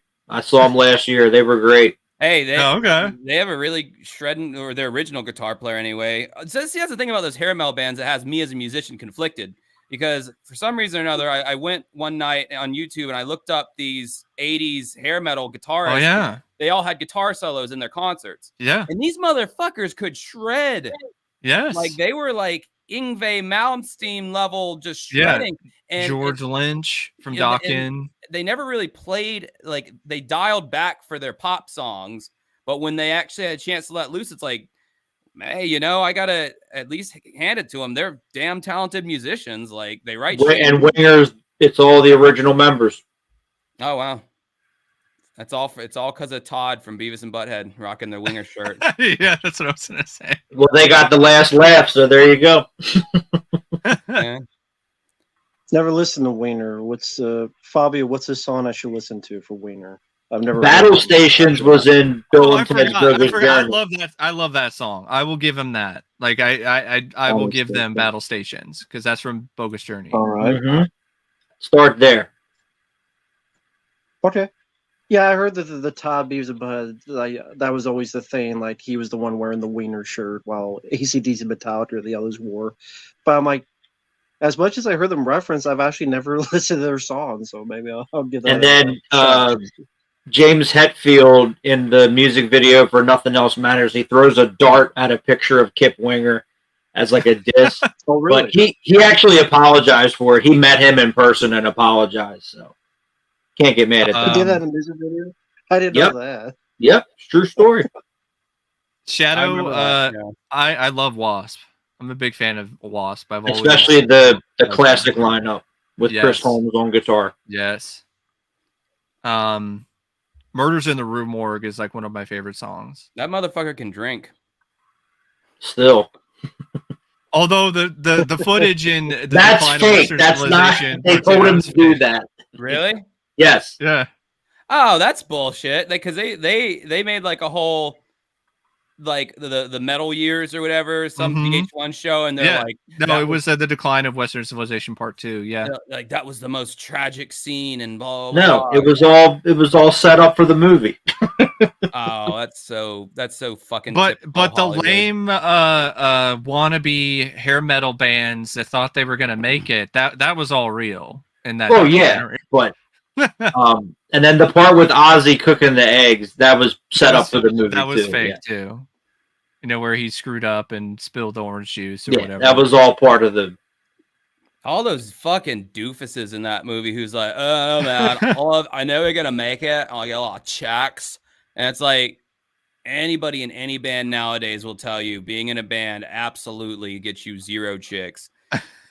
What gets you chicks is success. When you're a successful band, you will get chicks. If you're successful in anything, you will get chicks because you will become more known and seen. Look at some people. of these popular YouTubers like Boogie at one point probably got a ton of chicks, and all these other guys you wouldn't think would ever get. He had to pay for all of his. Well, yeah, he did. He didn't. Yeah.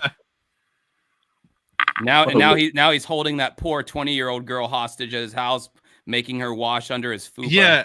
That documentary was terrible. I think Corey, I think that was Paul. Yeah, that was Paul Stanley. Yeah, him just laying in the bed with all the girls and talking about, if you want something. Yeah, that was 20-year-old?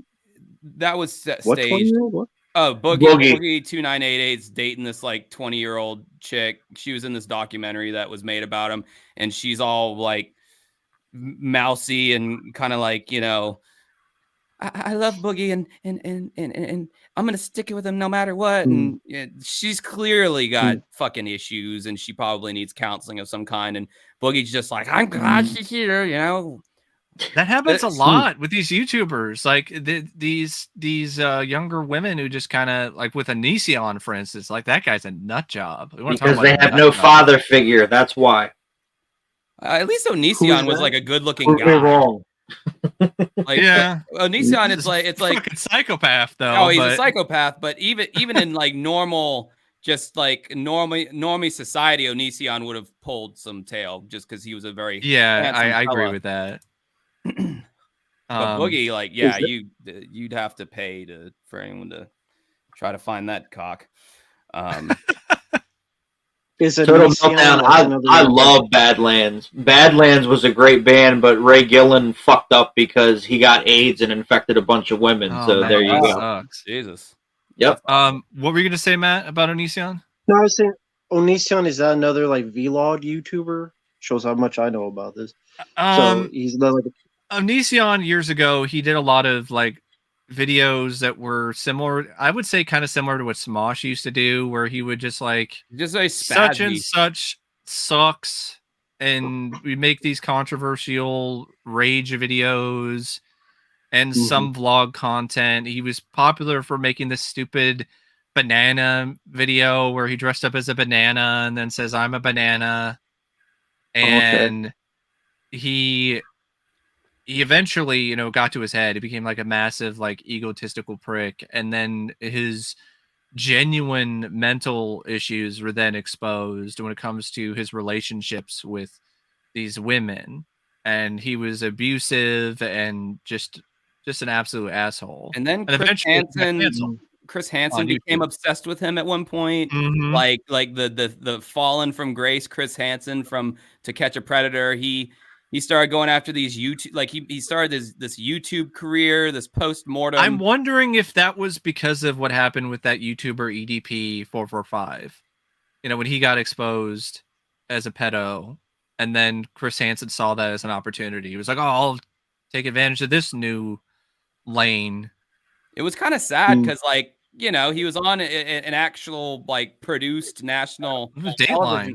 Yeah, then he was like, I thought he had a great, you know, voice for, you know, narrating and all that, and he was great on To Catch a Predator. And then he's like in some shitty hotel on some shitty webcam, and he's like, I'm still trying to rebrand To Catch a Predator, but I need your donations. He's like e-begging and grifting, and like, I'm so glad we never saw Robert Stack do that. Oh, see, yeah. That's the thing, man. That's what's good that he went out. He stole everybody's money. He stole the money that was given to him.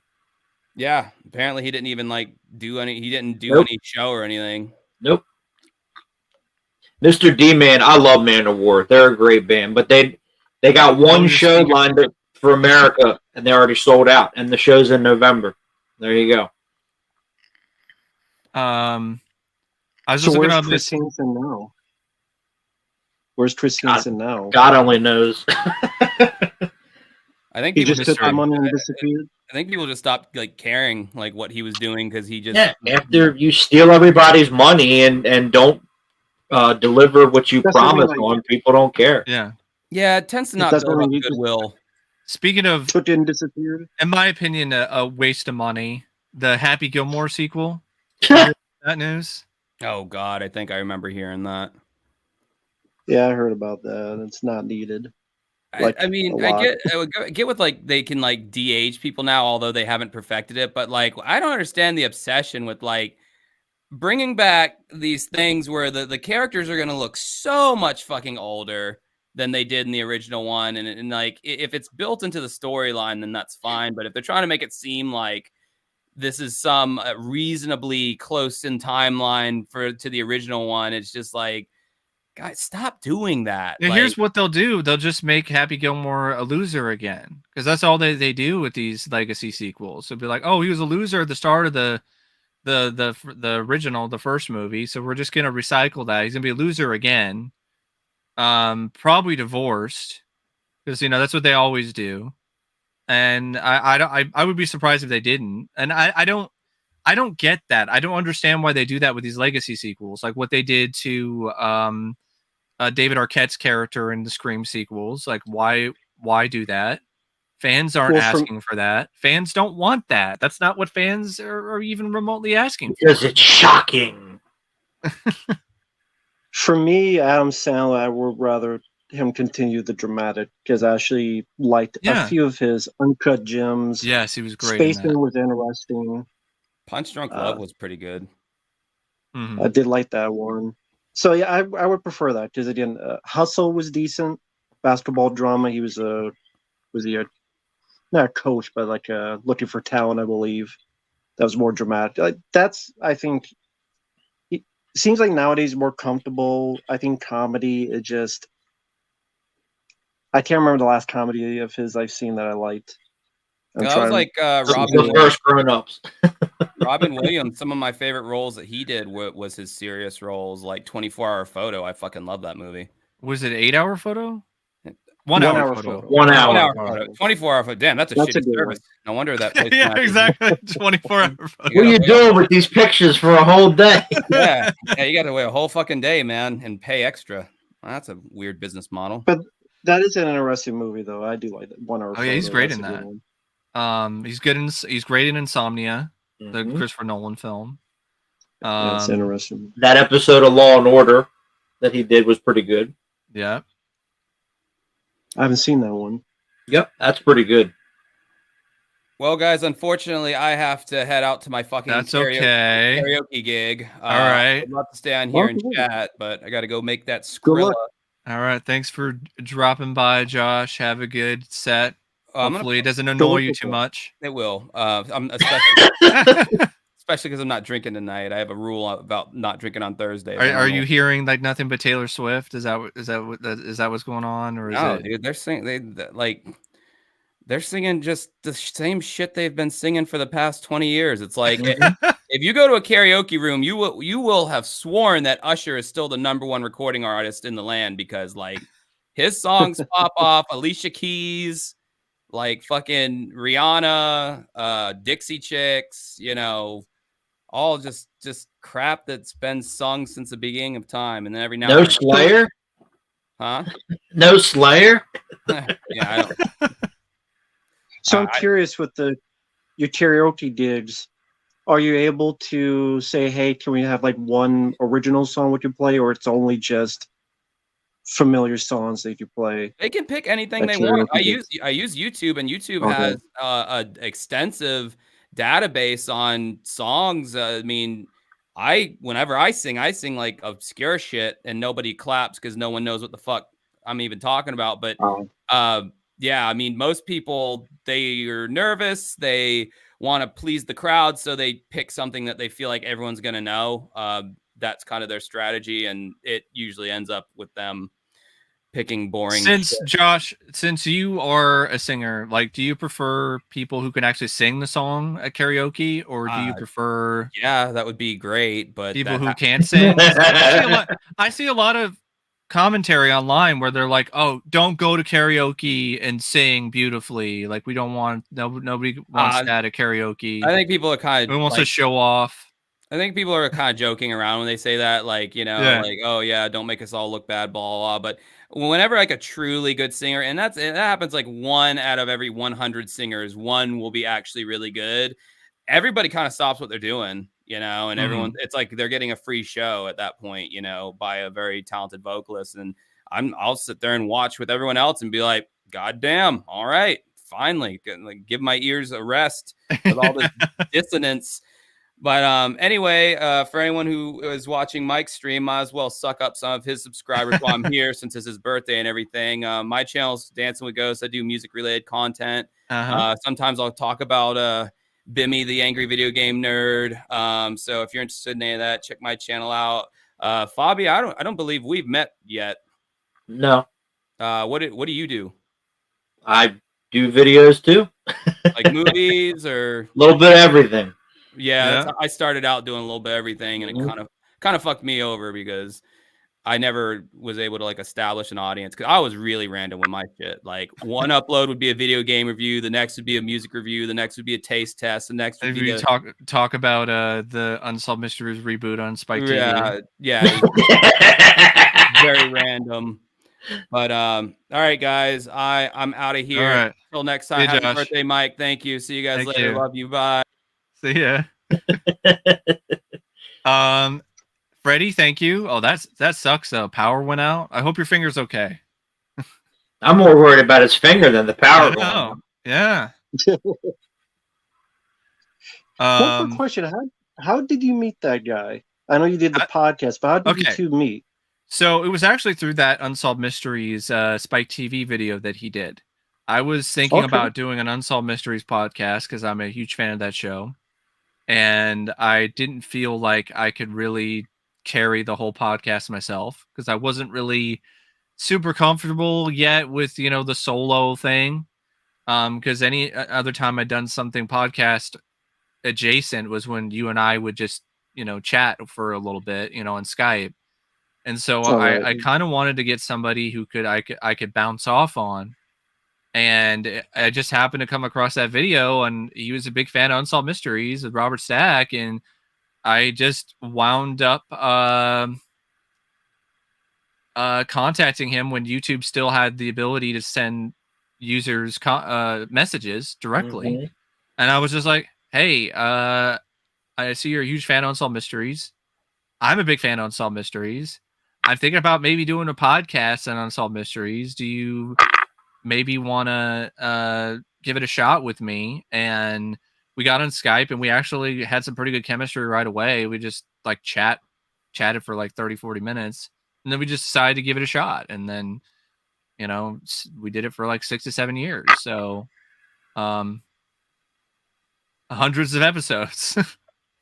So that's how I met my Josh Cannon. That's Josh, Dancing with Ghosts, my former co-host of Uncovering Unexplained Mysteries, which was Uncovering Unsolved Mysteries initially. But Josh got a cease and desist letter from the producers of Unsolved Mysteries because we used some kind of Unsolved Mysteries artwork we found online for our logo. And they were like, no, you can't do that. And so when we even had like he had a cover of the Unsolved Mysteries theme that he did himself that he used for the intro. So he couldn't use that either. Gotta love it. Yeah. Do you remember Unsolved Mysteries, Fabio? Of course. It's still, I guess, I think it's on, what is it called? It's on YouTube.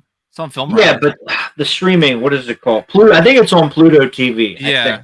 Yeah, it's like its own channel or something. It just airs episodes. Did you have a favorite of Unsolved? Like a mystery that really got you intrigued more than others? No, not one comes to mind. There's a lot of them. Josh and I did a video about that. I mean, we did a podcast episode about that. I know we really like the Allagash abductions. That's a really classic one.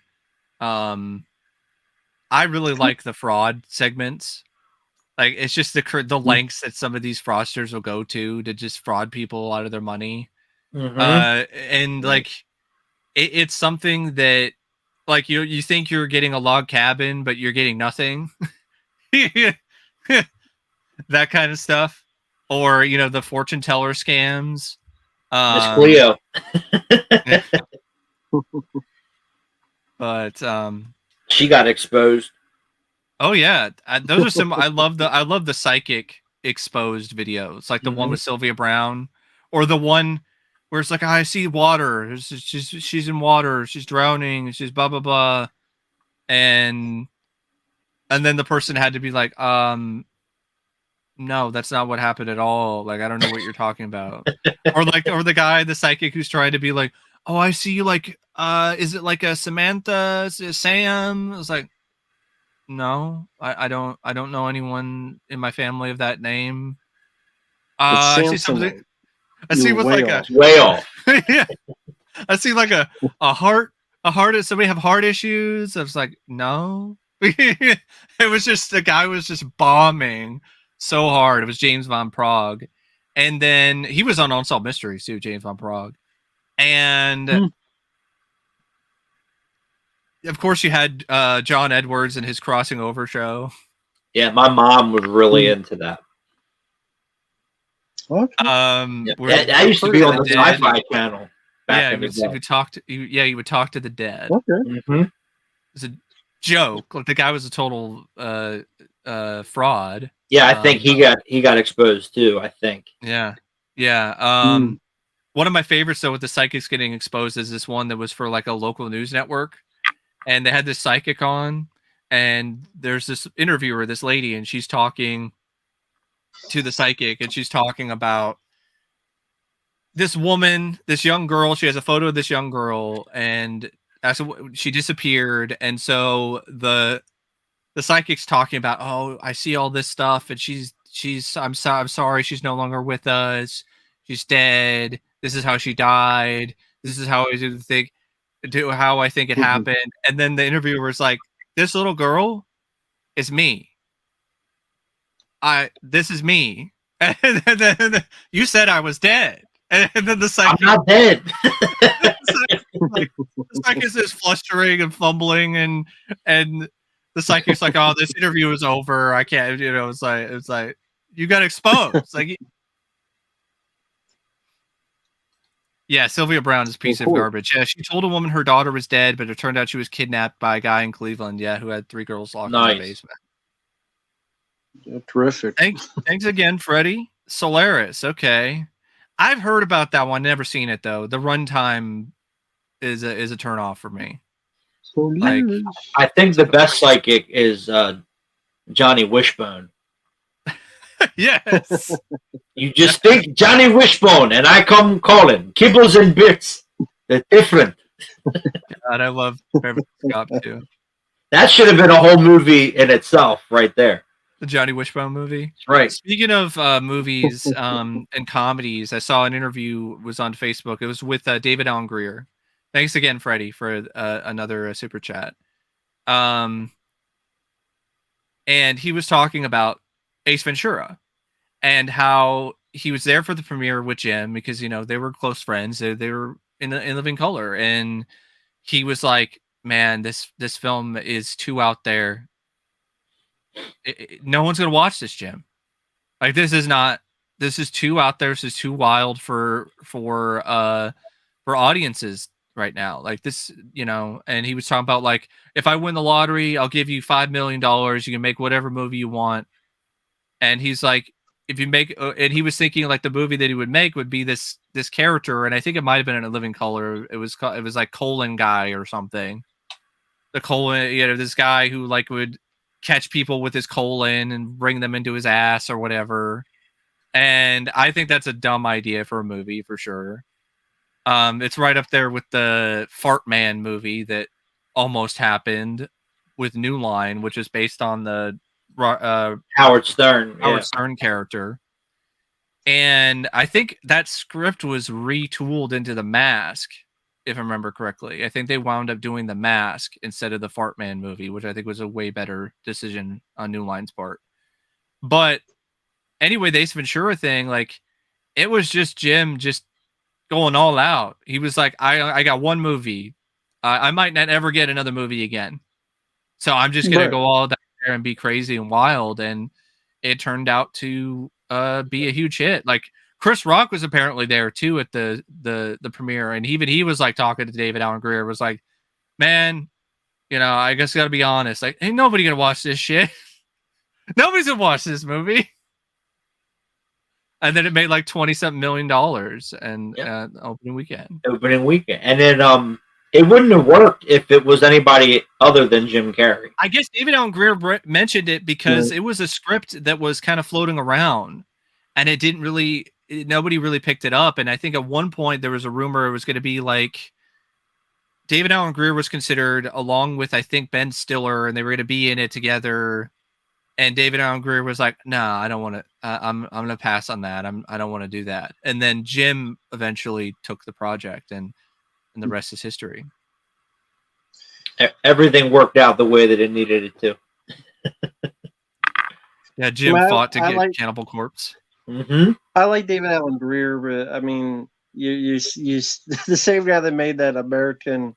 Yeah, the magical- society, Yeah. the magical Se- society. Seriously, yeah.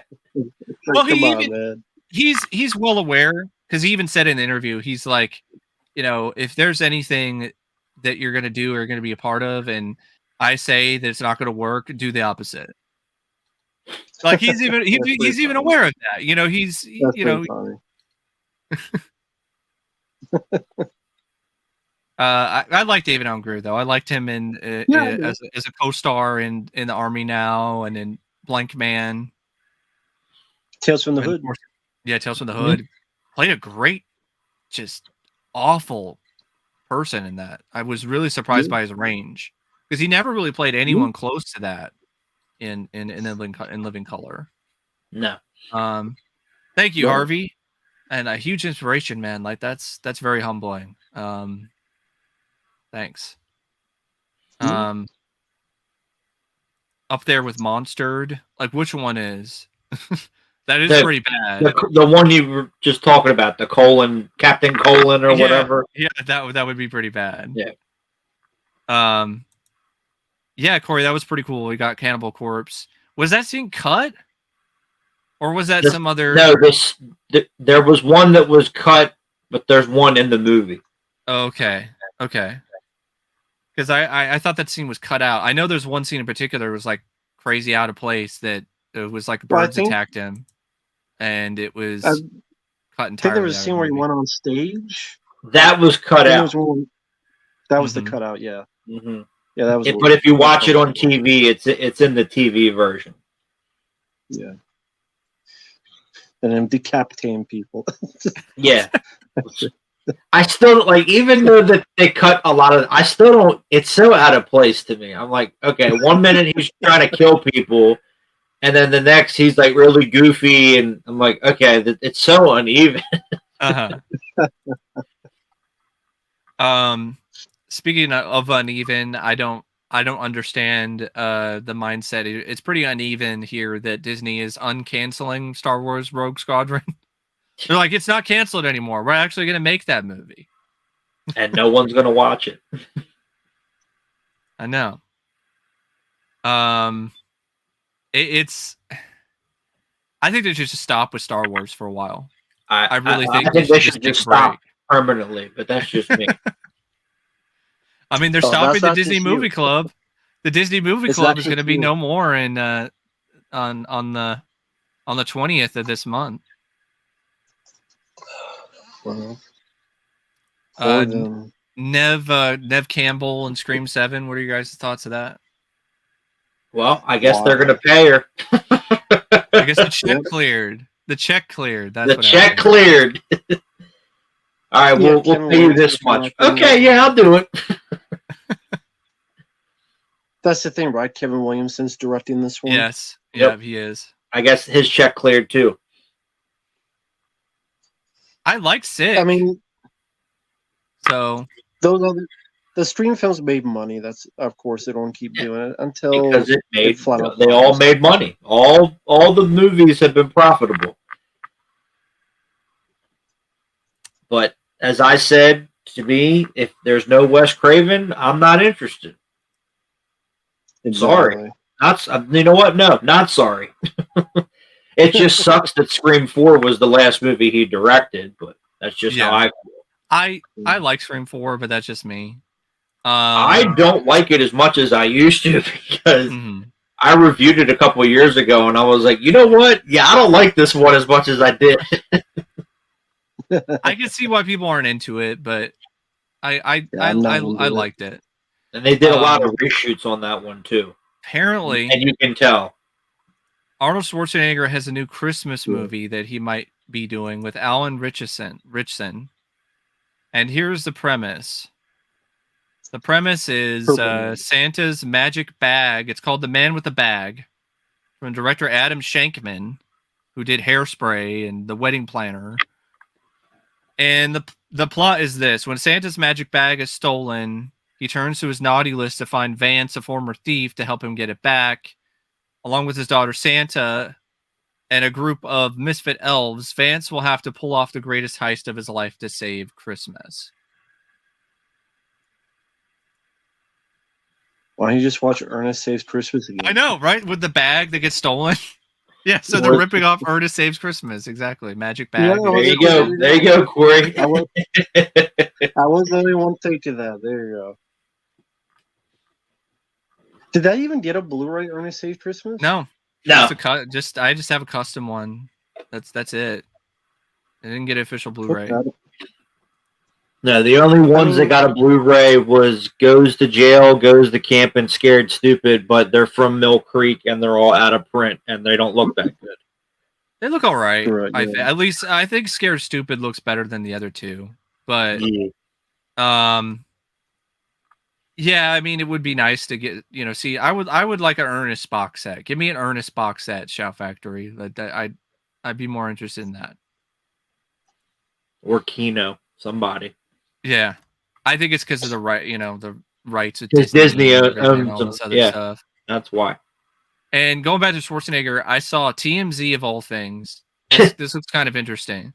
They did some special called TMZ Presents Arnold and Sly. And the guy from TMZ apparently has Stallone and Schwarzenegger in the same room together, and he did an interview with them. And like one of them was actually asking about the Stop 'Em or Mama Shoot story. And it's actually confirmed, apparently, that it wasn't a rumor. Yeah. Like Schwarzenegger legitimately did push Sly to do that. Yeah. But it started out as Arnold's agent who started the whole thing, where the project was in development and the script wound up to Arnold's agent. Arnold's agent insinuated that Arnold was going to be into it. Arnold, knowing that Sly is very competitive and the two were butting heads and he wanted Sly to trip up, he called the director. He called Roger Spottiswoode, and he was all like, "Yeah, I want to do it. I want to do Stop 'Em Mama Shoot. I think it's a good movie." And the word for that then got to Sly's agent, and that's what made Sly be like, I got to do it. I'm going to do this movie." And the rest is history. And like Stallone's reactions in that interview are classic because he was all like, "Oh, so you purposely, you tripped me up, like you sabotaged me." No. I was going to ask because this is like got a request for this recently. The news that Stallone, they're trying to cancel him again. Yeah, I read about that. Yeah. What now? The casting agency for the Tulsa King show. Oh, Tulsa King season 2. The casting agency from Atlanta, they said, well, we're not going to be working with these guys anymore because a lot of background actors have come up and said that Stallone said these actors were ugly or tub of lard and fat and where are the pretty girls? Yeah. And apparently they have like texts of multiple background actors saying that Sly did all this. Here's the thing. I am Although the director of the episode, the director denies it. Yes. They'll be like, "Oh, well, yeah, Stallone said all this. Did all this." I'm friends on Facebook with a gal who is in the industry. Like she works as an extra and knows a lot of these people personally. And so because of that, like actual personal connection that she has, like I think there might be something there. That being said, I think I need to know the context more. Like it seems like a lot of like he said, she said stuff. Was he being sarcastic? Because if Sly is kind of a guy who kind of speaks his mind, so maybe he was actually being sarcastic, but they didn't interpret it that way and thought that he was just being serious. It's almost like I almost want to hear the tapes if they exist, like see the footage, because if you just hear like, oh, he did this and this and he said this and that. Well, I don't know if there'd be tapes. No, I know. Tapes. It seems like, no, So yeah, I don't. But here's my I thing: mean, if it, I don't know the lady that you Mhm. know. The way I guess so I look at it differently. I'm like, I read that the casting agency kind of pushed for these actors, and the director's like, well, no, I want younger people, like because Mhm. that's the type of scene it is. yeah, yeah, So then, because she got told, listen, you need to do what I say, because I'm the director, it sounds like she got butthurt, and maybe the okay, people working for her is like, well, we work for her, she's our boss, so uh huh, we want to save our job, and this lady, she got yeah. butthurt. I heard some other I things mean, I that don't know if some that's people. the direction I'm going. I've heard that some people in the industry who are like extras and stuff like they've said that they've heard some other things about Stallone that are kind of similar to that. And I don't know exactly what's true, but if it is, like, I hope he just learns from it, and doesn't, that's pretty easy. That's a pretty easy thing not to do, if you ask me. Um, but I don't know. I'm not an insider. I don't really know. I wasn't there on the set, so I can't really say Yep. 100% any certainty what actually happened. It's kind of similar to I haven't seen this documentary series yet. I know Matt did Quiet on Set. I'm probably going to do a video about that in the future because I think a Hmm. lot of the discussion about that, I think I think the focus should be less on Dan Schneider and it should be on Nickelodeon as a whole, as a company, in I terms of how agree. they Hmm. fostered this Hmm. Yeah. circle of offenders. And I they I allowed think it to happen. they allowed it to happen. Like, and Dan Schneider early on when he was working on all that, what I really don't like is that people are just associating Dan Schneider for like all that entirely and a lot of these other things that Nickelodeon did at that time because he was just trying to make it and starting out in the company at that point.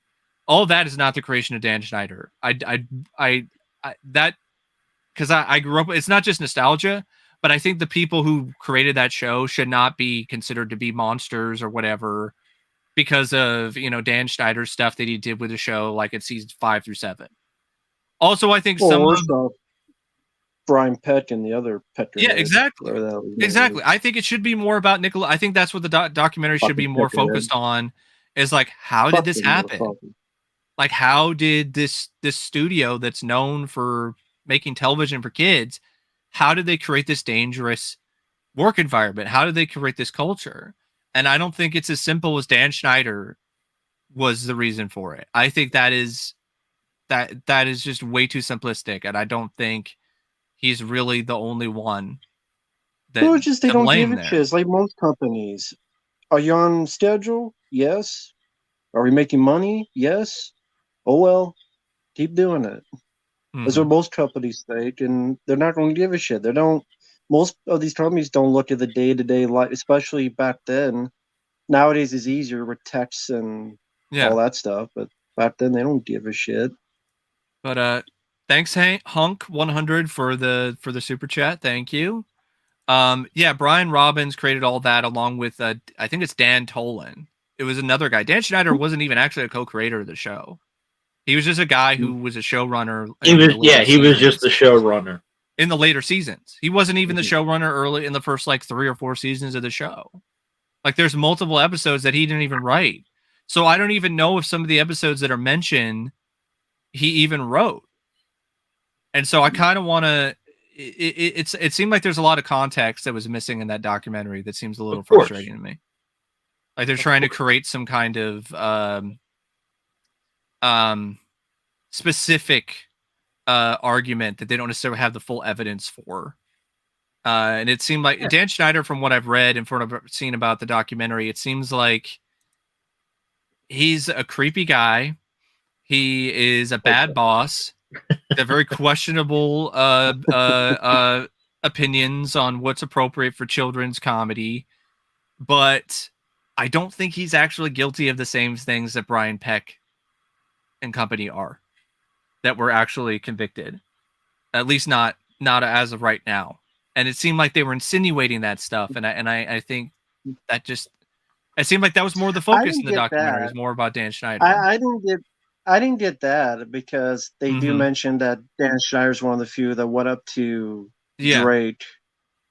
He's like one of the few people that. But I see a Drake lot of, could but lean that's on. what I get from the commentary. That's what I get from the reaction from a lot of people who've seen the documentary. Well, I mean, is that's the they, people reacting. That's yeah. that's they don't look at whatever they want. I mean, Mhm.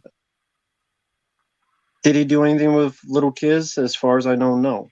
No. Did he have crap jokes and seem like an asshole? Yes. Yeah, definitely seemed like, Yes. especially his fake For ass sure. apology that was just Definitely. so staged and It was so so fake bad. and phony. So bad. Yep. So I think he's a guy that got power and went over his head. Like power corrupts absolutely. And then Mhm. yeah, Brian Peck and the other guy, they're worse people. So it's all a clusterfuck. Or John Kay. John Kay from Ren and Stimpy. And I Yeah. hate that because John Kay, yeah, It's all was a clusterfuck. creator, but he wasn't the only guy that worked on that show. So that's why I see a lot of cancel Nickelodeon altogether rhetoric and stuff after that documentary. And I'm just like, I don't think you're actually getting justice that way. You're punishing everybody. And I don't really that's feel that's the mob justice mentality. People may not want to hear this, but everything in life is a case by case basis. You can't blame the entire group when it wasn't the entire group. You blame the individuals. Right. Yeah. But going back to the Stallone thing, I think it was just extras bitching and complaining because they always do that. And Stallone's very sarcastic. He was probably just joking around. Yeah, and that's what I'm people got saying. mad. I don't think he really said, at least said it in that way. Like it could have easily just been like Stallone, like, oh, look at this old guy over here. He's probably just goofing around, and somebody got butt hurt because they're a loser. And yeah, but the whole Nickelodeon thing, because when that documentary first came out, I said repeatedly, I'm like, you guys realize that it's not all about Dan Schneider. I mean, yes, that was the rumor and the innuendo. I said, but you realize there was other people that worked there that were worse than him, and you never heard about him until now. Yeah, I already knew about Brian Peck. That was all public, but yeah, I mean, I didn't know about the other guy. I didn't know there was more than just Brian Peck. Oh, there always is. Especially, I look at it this way: if you work in that industry and Nickelodeon or Disney, these people are around children all day. You don't really know who these people are, especially back then. Again, no cell phones, no nothing. You don't know who these people are. So I don't know why this is such a shock to people. Well, also the disappointment of those people like Ryder Strong, parents. Will Friedle, Will Friedle, and we didn't know. How the fuck you not know? Like, yeah, and the parents. Yeah, because they got paid to keep quiet. That all came out. That all came out publicly. The parents, they want to have a star. They want their kid to be a star. So it's just like with it. Ted Raimi told me that's pretty much what happened with Jonathan Brandis. His parents didn't give a shit. All they cared about was he was making all this money and everything, and that led to his death because the parents didn't care about that. So sad. Yeah. I think also Brandis didn't get a lot of chances either after a certain point. After Sequest got canceled, his career was over. I know he auditioned for episode 1. I think he should have gotten it. I really think he should have been Anakin. Episode 2, he should have. I think he should have been Anakin over Hayden Christensen. Yep. And he's in that movie. What is it with Bruce Willis? Heart's War, but they cut all his scenes out, and they said that because of that, that's what led him to. Oh, I don't blame him. Yeah, that sucks. I don't blame him for that hurting. Here's the thing, though. If he was in episode 2, because of the way George Lucas writes, I hate sand. Yeah, and I hate sand. Maybe that could have. Let things the same path Sally too, because George Lucas is not the best writer. I think he would have been a better choice than Hayden Christensen. So maybe he could have. Here's my thing about Corey Feldman. I just mean like if his mentality, like if there's a negative reception, because those prequels got negative reception, would that have affected could've. his That mentality could've, as well. for sure. Maybe. Hopefully not. I know he was in Hopefully line to it be in wouldn't. Titanic. I think if he was in Titanic instead of Leonardo DiCaprio, like, say whatever you want about Titanic, like, that was well received, and if he did a good job in that, that would have been huge for him. Right. Corey's like, look at Corey Feldman. He's a poster child for what Hollywood does to a person. I don't know if I want to blame Hollywood specifically for that. I think some of Corey's, it's him. It's his own decisions, and he's such a liar. I don't even know what, if anything, that he's saying about what happened to him is even actually true. To an I don't even want extent, to get started. like I know. you said, I think it's Yeah. more of him than Hollywood, especially with the drugs and the alcohol and the nonsense. And Yeah. the only thing that I agree with Corey Feldman is that when Corey Haim died, he said that, you know, where all these people are sad and everything. He goes, well, where were all these people when Corey Haim was alive and he needed help? You weren't there. I agree with that. Okay. Everything else, no. Yeah. Fair. That's fair. It's That's fair true. for sure. For sure. That's definitely fair.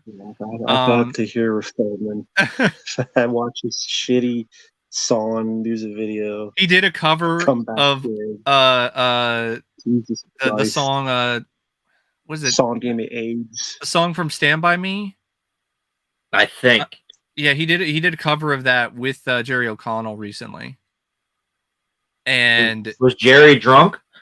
I don't know. It was cringe. It was cringe to the highest order. Like, he can't even sing that song properly, like in the right key. Yeah, I agree, Harvey. Like, the actions of Dan Schneider, they don't represent Nickelodeon as a whole. And I think that's a good way to look at it. And I know someone was asking Fabio, like, did you grow up with Nickelodeon? I did, yes. I do remember all that when that first started. I do remember Are You Afraid of the Dark and the Snick and all that. I used to watch all that. Hey Dude. I think Hey Dude was a little bit before. Yeah. I don't remember. I vaguely remember Salute Your Shorts.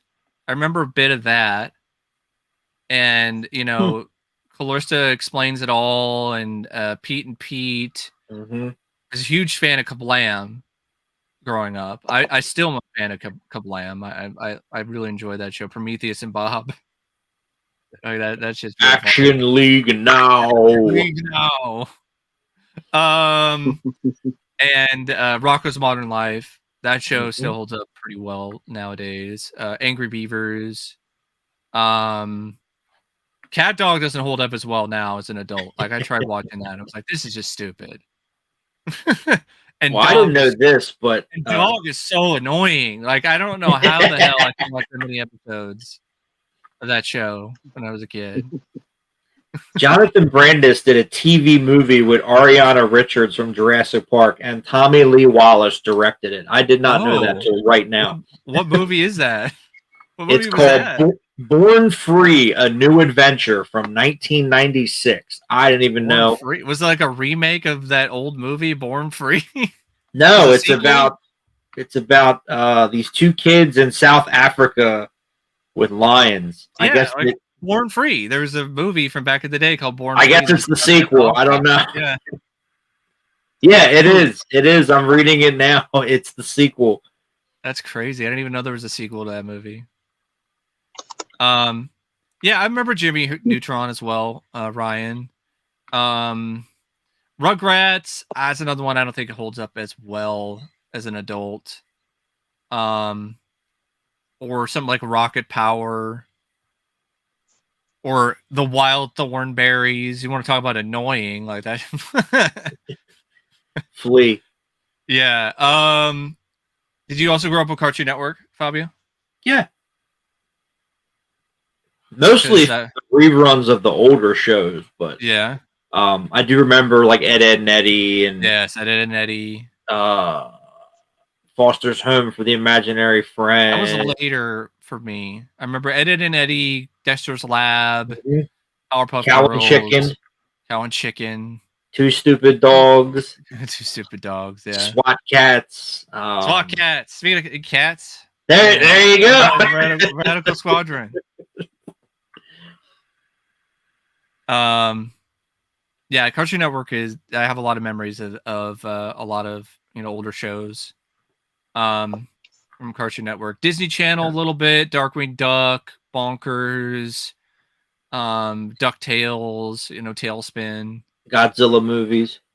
On Disney Channel. Yes, they used to show Godzilla movies back in the day. I didn't know that. Yep. I know they showed Beetlejuice. I remember watching Beetlejuice on Disney Channel. And Midnight Run. They had like a disclaimer before Beetlejuice. Like they'd be like, parental discretion or whatever. But they showed like, Midnight Run on there. Back to the Future 2, and before 9 o'clock, it didn't have any of the language. I remember that. Yeah.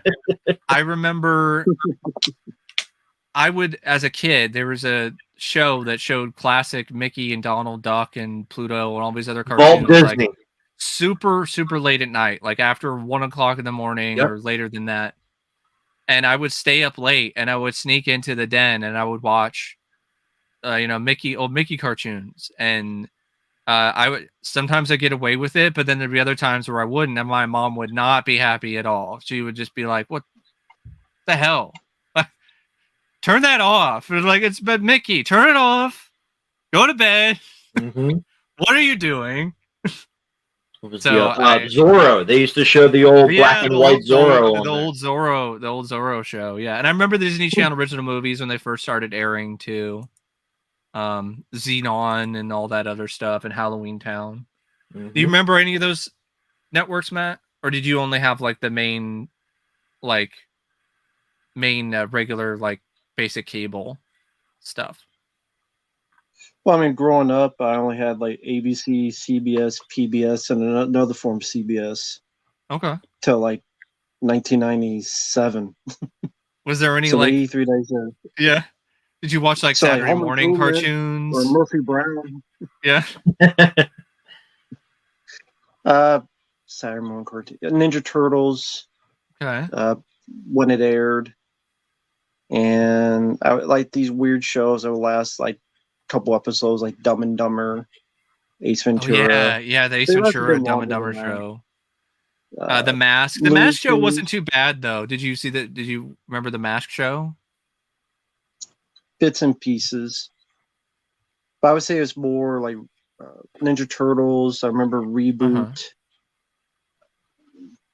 Looney Tunes. Reboot must have been crazy back then when first seeing that, right? It was crazy. Yeah, it was definitely weird. It's definitely unique. So appreciate that. I remember the first time I saw that as a kid. I'm like, what the hell is this? Yeah. That'd be like watching Captain Power as a kid. You'd be like, what the fuck am I watching? With Sven Thorson. Yeah. Was he on Captain Power? No. Was he on Captain Power? I don't remember if he was on Captain Power or not. I'd have to... What was that show he was in?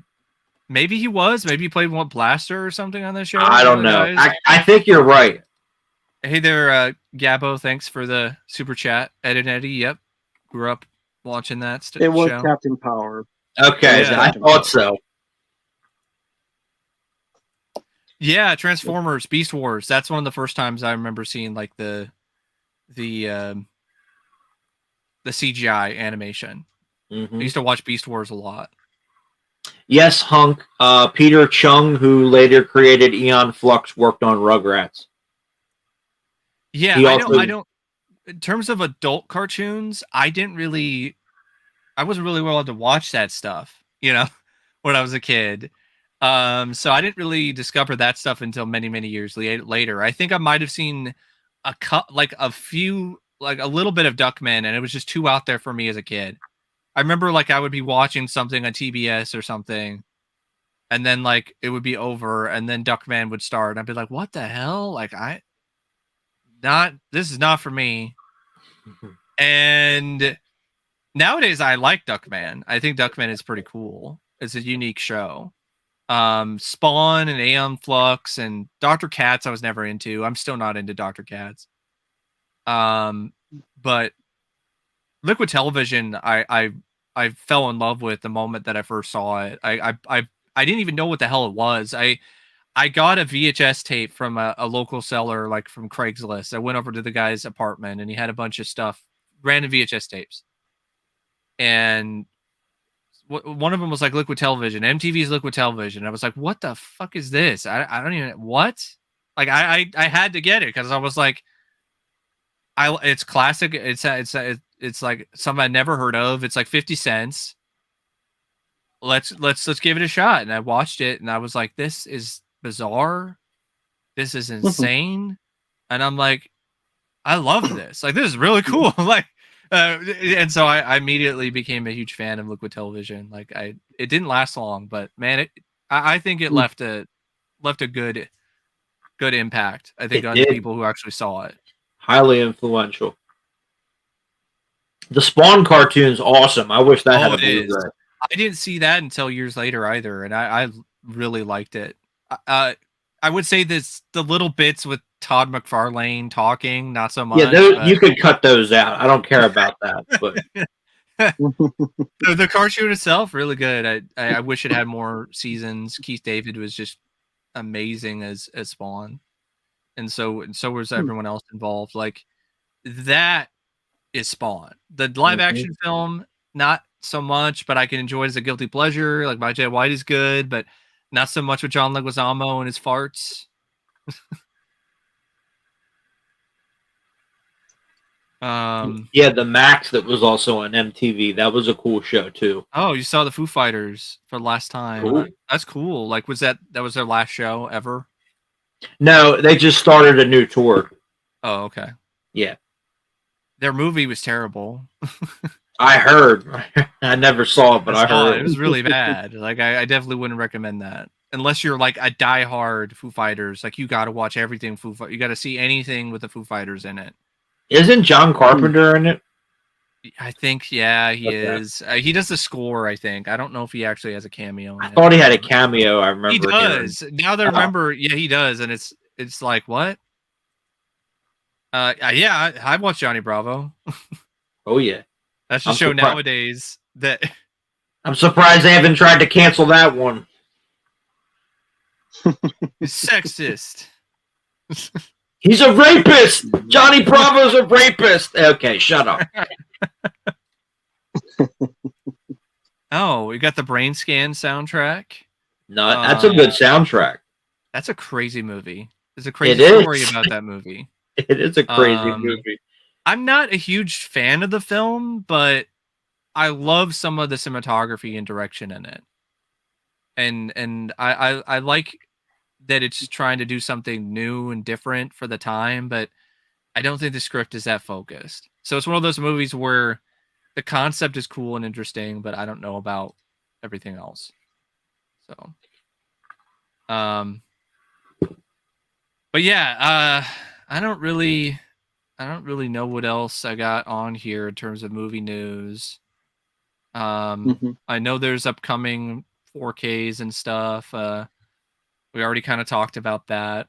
You're not excited about the Man from Uncle 4K, whatever, Ultimate Collector's Edition from Arrow Video. Can't wait. I appreciate it. I don't know if I'm a goat, but I'll take the compliment. Bye. Yeah, I watched Powerpuff Girls and Dexter's Lab. And yeah, I'm not the only one. Yeah, Gabo, that cover was shit. Did you see that steelbook art, Matt, for Twister? It's basically the poster, but they made it like they took away all the detail and they just made it black and puke green. Of course they did. Great. That's a trend I'm not a fan of, is a lot of these steelbook, like some of them are straight up steelbook exclusives for these upcoming 4Ks. And I'm like, they look like garbage. And the artwork sucks. And I'm like, can we just like release it separately so I don't have to buy this crappy steelbook? Like, Sony is notorious for that. They're doing that a ton with their current releases. Looks like AI art. Yeah, it does. It probably is. I like John Flynn, the director of Brain Scan, said Edward Furlong was such a pain in the ass to work with. I believe it. Oh, I was thinking of Brainstorm. Oh, okay. Talking about interesting. Well, I mean, Brain Scan has some good cinematography as well, and the script is a little unfocused at times. But I would say I like Brain Scan a lot more than Brainstorm. Mm-hmm. I got the two mixed up in my brain. All the brain stuff. Thank you, Cayman Rider. No, I've never met Cliff McMillan. The company's gone way downhill since he left. You think? Because it's not as much of a train wreck as the People's Joker. Have you heard about that, Fabio? No. Okay, the People's Joker is a fan project made by this trans filmmaker who worked on Tim and Eric. And it's like an unofficial DC comic sort of thing about this guy's journey to being trans, but it's also framed as like a Joker story with, so it's a Joker story and it's also a love story. And yeah, the trailer is unbelievably bad. Stop letting weirdos do things. Stop. Stop it. But yeah, Shout Factory putting out, Venomous with Treat Williams and the Crow Salvation. As a limited $35, like there's only 1,500 copies, like you gotta buy it. Ain't nobody buying that one. It's like Creepshow 3. What was the other one I saw recently? They just did The Getaway, which I'm curious about, but I don't know if I want to get it right away. Yeah, because there's an overseas release. Alec Baldwin might shoot you. Alec Baldwin, man, he's a piece of work, but I still love The Shadow. I'm in The Hunt for October. It's only a movie, so, and he didn't shoot anybody. He didn't shoot nobody on that movie, so. No, and he used guns a lot in The Shadow. Yep. And John Capello said that opening scene took forever to do. He said it was a full week. And we had 96 camera setups for 3 minutes. For The Shadow? Mm-hmm. I mean, it shows. That opening scene is spectacular. He said, that was nuts. He goes, but I love shooting that Tommy gun. He said, that was fun. Yeah, The Shadow's fun. Shadow's a great movie. I don't know if I want Shout Factory to do Guyver 2. But I want somebody to do Guyver 2. Who's the company that's putting out the first Guyver on 4K? Unearthed. Okay. I might actually get that because the features are really good. They say that it's ain't nobody buying Creepshow 3 on Blu-ray. Right. Oh yeah, Species 2. We're getting Species 2 on 4K because that's what everybody wants. The RoboCop remake on 4K because that's what people want. Nick, I don't remember saying that he wasn't at all at fault. I don't think he's the only one at fault when it comes to what happened with Rust. I think that's closer to an actual Crow set situation where it's a multitude of different people. Well, yes, because everyone is responsible, but he pulled the trigger. So, I mean, yeah. But at the same, I don't blame the actor who shot Brandon Lee. No, because that's a different. Especially with the revolver, you're not going to know anyway unless you take the bullet out. So that's a different. That's sort of a different scenario too. It is because it wasn't a live round that was in the gun; it was the fragments of it, and it was just enough gunpowder that it pushed it out. I think he just thought it was a prop gun. He did. It turned out not to be. So. I think the cutting corners and that's what happened with the Crow. They cut corners and they didn't hire weapons experts, and that's why. And they sent the guy home early. The guy that actually was the weapons expert, they sent him home early that day. And with Russ, it's a similar thing. They hired this inexperienced armorer, and they had her do all this other stuff at the same time. Yep. So she wasn't able to be focused on any of it. And she was more interested in looking cool on the internet and everything. So. Yeah, I think the producer Pickle or whatever her last name is, like she should be getting way more flack. They She's all the one should. that hired her. Yeah, right. Exactly. Just like when I met Rochelle Davis from The Crow, she said, I blame Edward Pressman because he was the producer. She goes, when he died, I felt no sympathy. There you go. Yeah, Nothing But Trouble is a weirdo cult classic to me. It's one of those films where I didn't get it the first time around. I was like, this is just dumb and weird.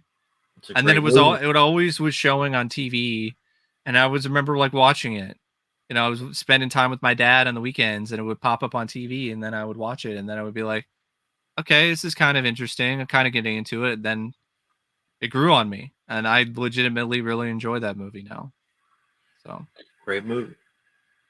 But it's getting pretty late. I know, especially on Matt's end. And I still got a few things that I probably want to maybe try to do tonight before, I have to go to work in the morning. So I don't know if you guys want to what word am I trying to think of? My brain is completely. I think it's because of my allergy meds. Plug anything? Yeah, you want to plug anything? No, I'm good. It's your birthday. I'm not plugging nothing. Yeah, I'm good. Happy birthday. Okay. That's my plug. Happy birthday. There you go. Appreciate it. We'll hope see the if rest YouTube of your gets birthday goes well. Yeah, we'll see if YouTube gets their shit together and allows videos to process. Because I uploaded something and it's not processing. So I would post more stuff, but if it's not going to process, I'm like, why would I even bother trying to record anything? Yeah, it's been a blast, just like the title says it is. Definitely made my birthday a lot more fun and a lot more memorable. And hopefully, everything goes well for your birthdays. Thanks to everyone who joined the chat. Thanks to everyone who gave me super chats and donos and everything. And hope everyone has a great night and a great rest of their week. And thanks for your cooperation. And stay out of trouble. That's right.